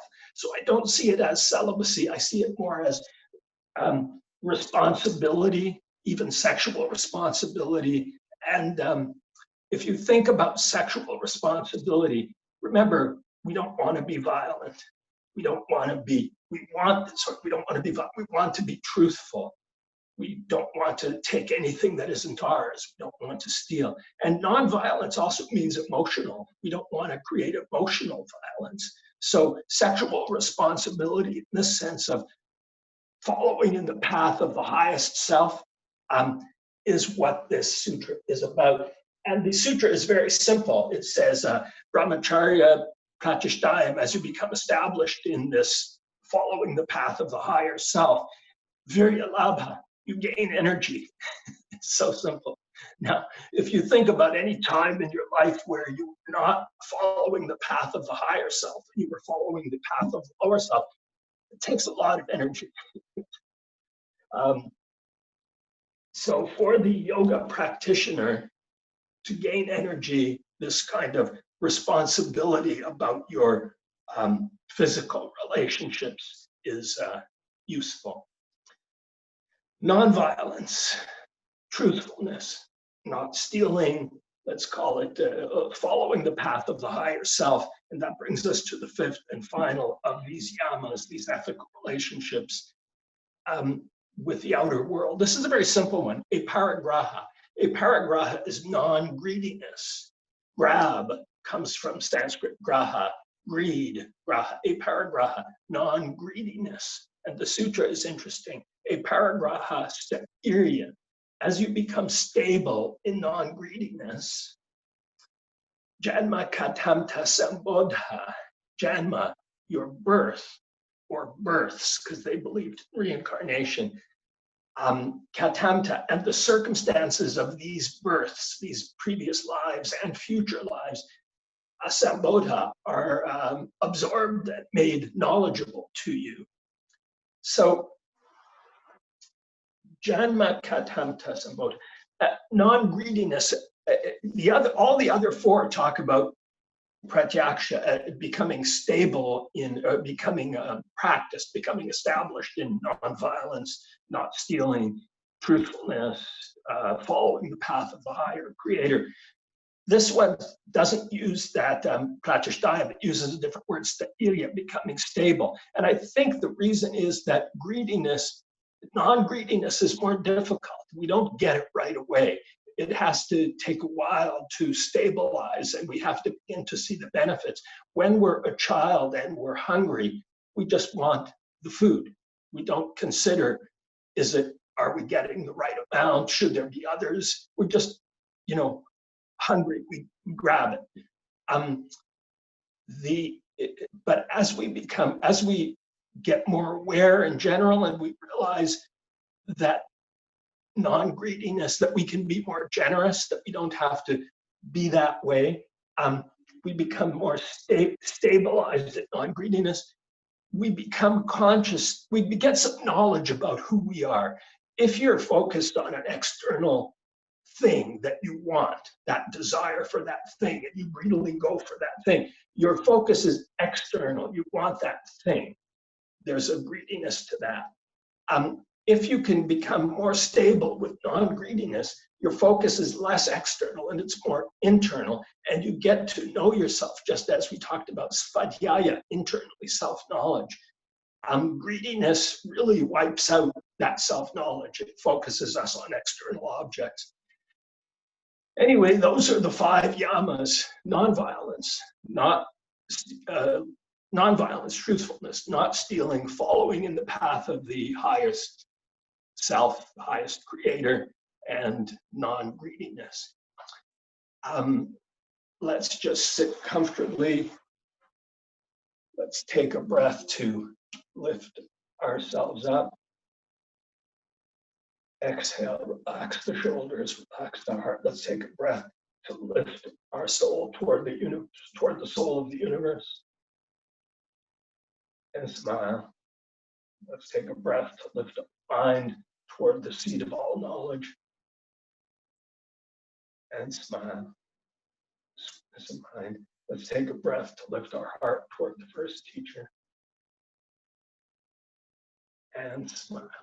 So that ends the sutra part of our class. Just checking time. We have time for questions before Shavasana. Are there any questions?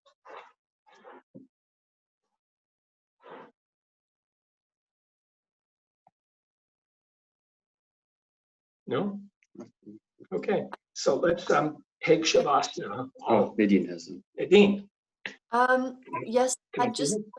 about the knee, like I had a lot of pain at some point in the left knee and the top of the, Great. We have time to deal with that. I'm going to show you a technique. Do you have 2 straps? I have 1 strap. Okay. 1 strap will do. 2 is better. Can she see me? Can you see me? Yes. Good. All right. I'm going to take 2 short straps. Let's do this first, not in your left. Your left knee was hurting? Correct? Nadine, Correct. you said it was. Okay, Correct. we're going to do it on the right knee just so you get an idea of what it is. So bend the right knee. Is there any pain here? No. Good. We're going to take that strap and we're going to take the buckle of it, and underneath, we're going to bring it up through the back of the knee. So the buckle is here on the inside of the knee, and the strap is in front of the knee. That makes sense? Here's the buckle. Yeah, that's the metal So, part. yes, the metal part. Get it up as high as you can. Then I'm going to put the strap through it so that when I tighten it, it's going to open that area behind the knee and that calf the way that we did it with our thumbs. Okay? You feel that? As Yes. you pull on it, it opens it there. Now, watch. I'm going to lift the knee a bit and take that strap under the knee, keeping it tight, and wrap it around. And I'm even going to wrap it around the second time to make sure it doesn't loosen. And then I'm going to sit on the end. Okay? Okay. Now, the strap is holding the calf in that externally rotated position, right? Yes. Stay. Now I'm going to take it out, I'm going to loosen it, and I'm going to move it down a 1/2 inch to a bit of a thicker part on the calf. Then I'm going to tighten it. So it's rotating that thicker part of the calf around, wrap it around, and sit on it. You feel that? Yeah, I feel like a piece of meat and it feels good. Good. You can feel it's opening the inside side of the knee. Now, if you had 2 straps, I'll just show for people who have 2 straps. I'm going to keep that one where it is. I'm going to take the other strap from behind. I'm going to put it in between so it comes back to back with the first strap, but the strap is extended behind me. Okay? And when I hook that one up,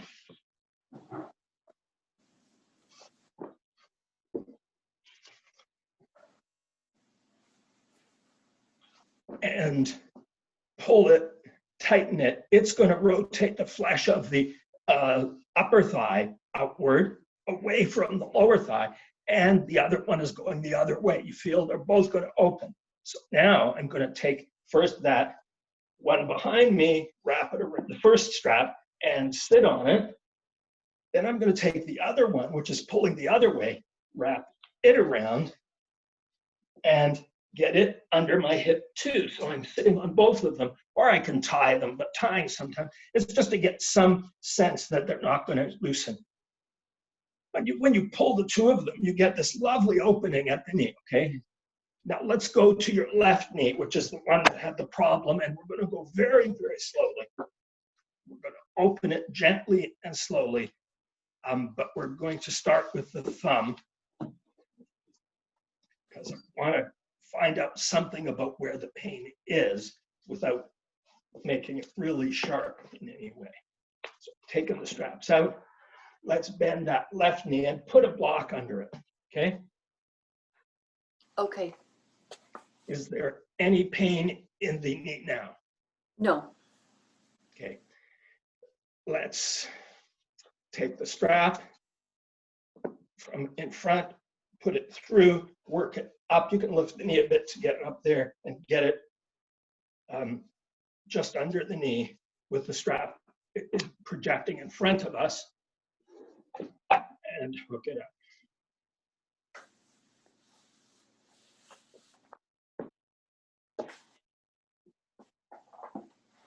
The fact that the knee is on the block means we're keeping it in a comfortable situation. We're not giving it a problem. Then we're going to tighten that strap and feel that opening there on the calf where it joins the knee, correct? Yes. Wrap Got it, lift the knee, wrap it once, wrap it a second time, and sit on it, keeping it as tight as possible. Now let's experiment. Let's take the block and move it further out so it's still under the knee, but the knee comes down a bit. Any pain here? Oh, no, it's okay. It's actually okay. Good. Let's take our fingers and put them in between the knee and the thigh, but we're going to press the fingers up against the back of the thigh and rotate it away. Okay? Okay. Let's release that. Let's take the thumb right under the knee and pull it away from the strap. We're just trying to open up those tendons there. Okay? Okay. Breathe here. Any pain? You can play with it. You can adjust that finger in different ways. It's Now, okay. It wants to start pinching, but it's actually okay. okay, let's take the block and move it out another ½ inch. We're taking that knee down very, very slowly. Is it okay? It is okay. Just for fun, let's take it out further till the knee is barely touching the edge of the block. Is it okay? Yes, it's okay. Well, what the heck? Let's take the block out and see what happens. The part that hurts is when I'm like in half virasana and then I start to lean back. That's when it really kills the knee. Okay, well, let's look at that then. That's a different situation. I assumed it was the janishir. I should have asked. Sorry, yeah. Okay. I also had the same problem in a half virasana with both sides on my knees. The main problem is that we haven't done it enough. So the quadriceps cover the knee and attach down here at the tibial tubercle across the kneecap. So the tight quadricep is going to create pressure. So let's sit on the block.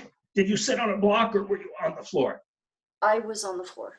I sat Sit on on the a block.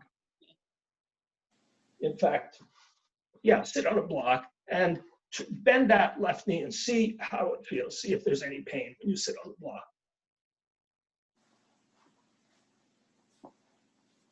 That's okay. Okay. Now, fingers to the front of the kneecap, and we're going to stretch that skin forward and then let it rest. Okay? Yeah. Let's take our fingers under the left toes. Nothing's going to move, but we're going to hold these toes and we're going to try to move that knee forward. Nothing's going to move. It's just a stretch. The fingers will stretch the toes backward. The knee will try to move forward, but nothing moves, and rest it down. You see what we're doing? We're lengthening that tissue. The quadricep wraps over the top of the knee, and we're just trying to create as much length. It attaches down here on the tibia. We're trying to create as much length as we can where it attaches. Then let's take the tissue of the knee and just give it a little massage upward here. The important thing is to get it out of a position of pain. We're thinking we're lengthening this quadricep. Now, take your hands back or your block and just lean back just a little bit. We're just testing. As we lean back, we're asking that quadricep to stretch. Any pain here? It's okay. Maybe being on a block is helping a lot. Good. Now, let's assume that there is a bit of pain. So let's come up a bit so there's no pain. Then let's use the abdomen, draw the abdomen in and up, and then release it. In and up, then release it. The abdomen interdigitates with that quadricep tissue, and we can use the abdomen and then lean back a little bit, pull the abdomen. We're just trying to lengthen these tissues. They lengthen with time. Honestly, sit on the block or at United, we used to have tons of these blocks, this kind of thing, and I'd stack up 3, and then we'd lean back a bit, then take away 1, take away another, work it very, very slowly. But don't go to the extreme. It's very, very important to stay out of pain. That is to say, your openings, your yoga practice on the block is perfectly fine. There's nothing that says it has to be lower. And once the big problem with pain is when we repeat it, the brain gets accustomed to pain, and the brain starts to interpret any disruption as pain, when in fact it's just, strange sensation. So work on the blocks. Don't seek, don't be in a hurry. Thank you. Okay? Any other questions? No? Let's take Shavasana. Lie down. If you want, put a blanket under your head or a towel or whatever you like.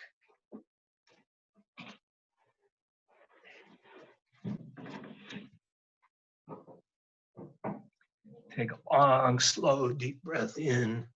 Long, slow, deep breath out. We have a 7-minute Shavasana, which is going to feel like forever. So there's no rush. Yeah, there's no rush. If you need to go to the bathroom, go to the bathroom. 7 minutes is an eternity. And let's start with just a long, slow, deep breath in, long, slow, deep breath out. And just breathe and let go of the desire to do. You've done everything. You've gone through 3 hours of yoga with the sutras. Let the brain rest. Your sweet mind has been very active. Let it rest. The work is over. Inhale as you exhale. Let the back of your head rest. Gentle inhale as you exhale. Let your throat relax. Perhaps it feels like it's sinking a tiny bit. Inhale as you exhale. Let your chest relax. Inhale slowly, and as you exhale, let your shoulders be supported by the floor. They don't have to do any more work. Inhale, and as you exhale, from your shoulders to your elbows, let your arms rest. Let them be supported. They don't have to do any more work. And on your next exhale, from your shoulders through your elbows all the way to your wrists, let it all relax, the whole arm. Inhale, and on your next exhale, let the back of your hands rest. Your hands don't have to work. Inhale, and as you exhale, let your whole pelvis be supported by the floor. Inhale, and on your next exhale, let your abdomen rest. Let it sink and just rest. Let it be soft. I've asked you to do a lot of work with the abdomen today. The work is over. Let it rest. Inhale, and as you exhale, feel the flesh of your thighs as if they're separating at the top and resting downward from the center, getting heavier. Inhale, and as you exhale, feel the back of the knee resting. Next exhale, feel the back of the calves heavy, resting. Feel your heels resting. Your feet don't have to do anything. This is Shavasana. Everything can rest.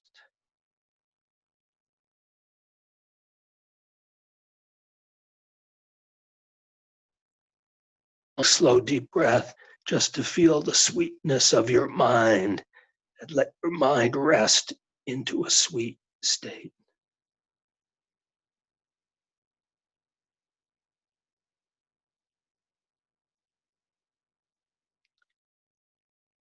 Take a long, slow, deep breath, and that sweetness flow from your mind toward your heart, so your mind and your heart are both in a state of sweetness.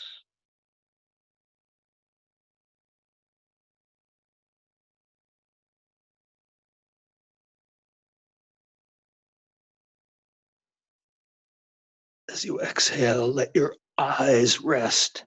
Let them become heavy.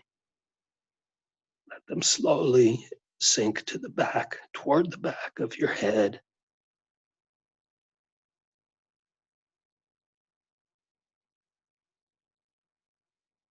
As you breathe, let go of your conscious awareness. You don't need to be aware of anything anymore. It's done. Shavasana.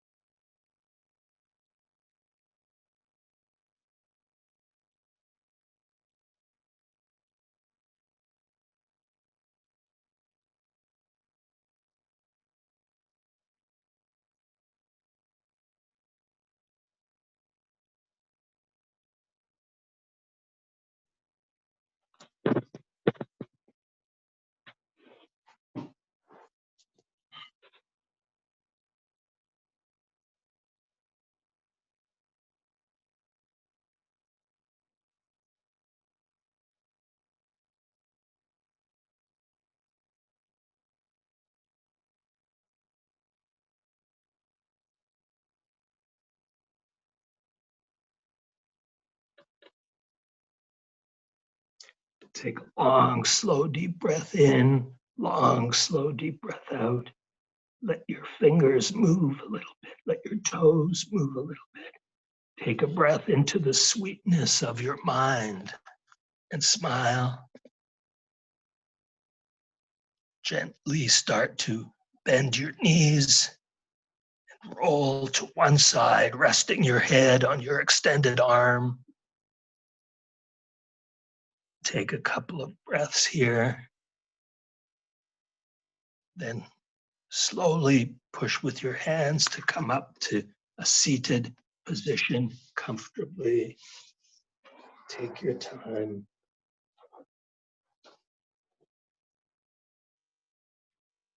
I'd like to thank you so much for practicing with me today. Namaste.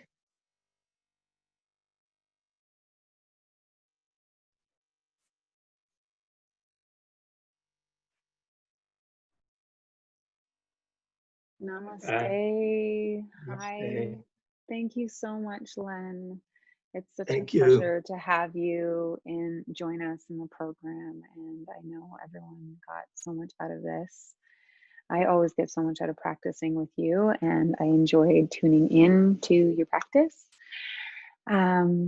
So thank you again so very much. Thank you. Thank you for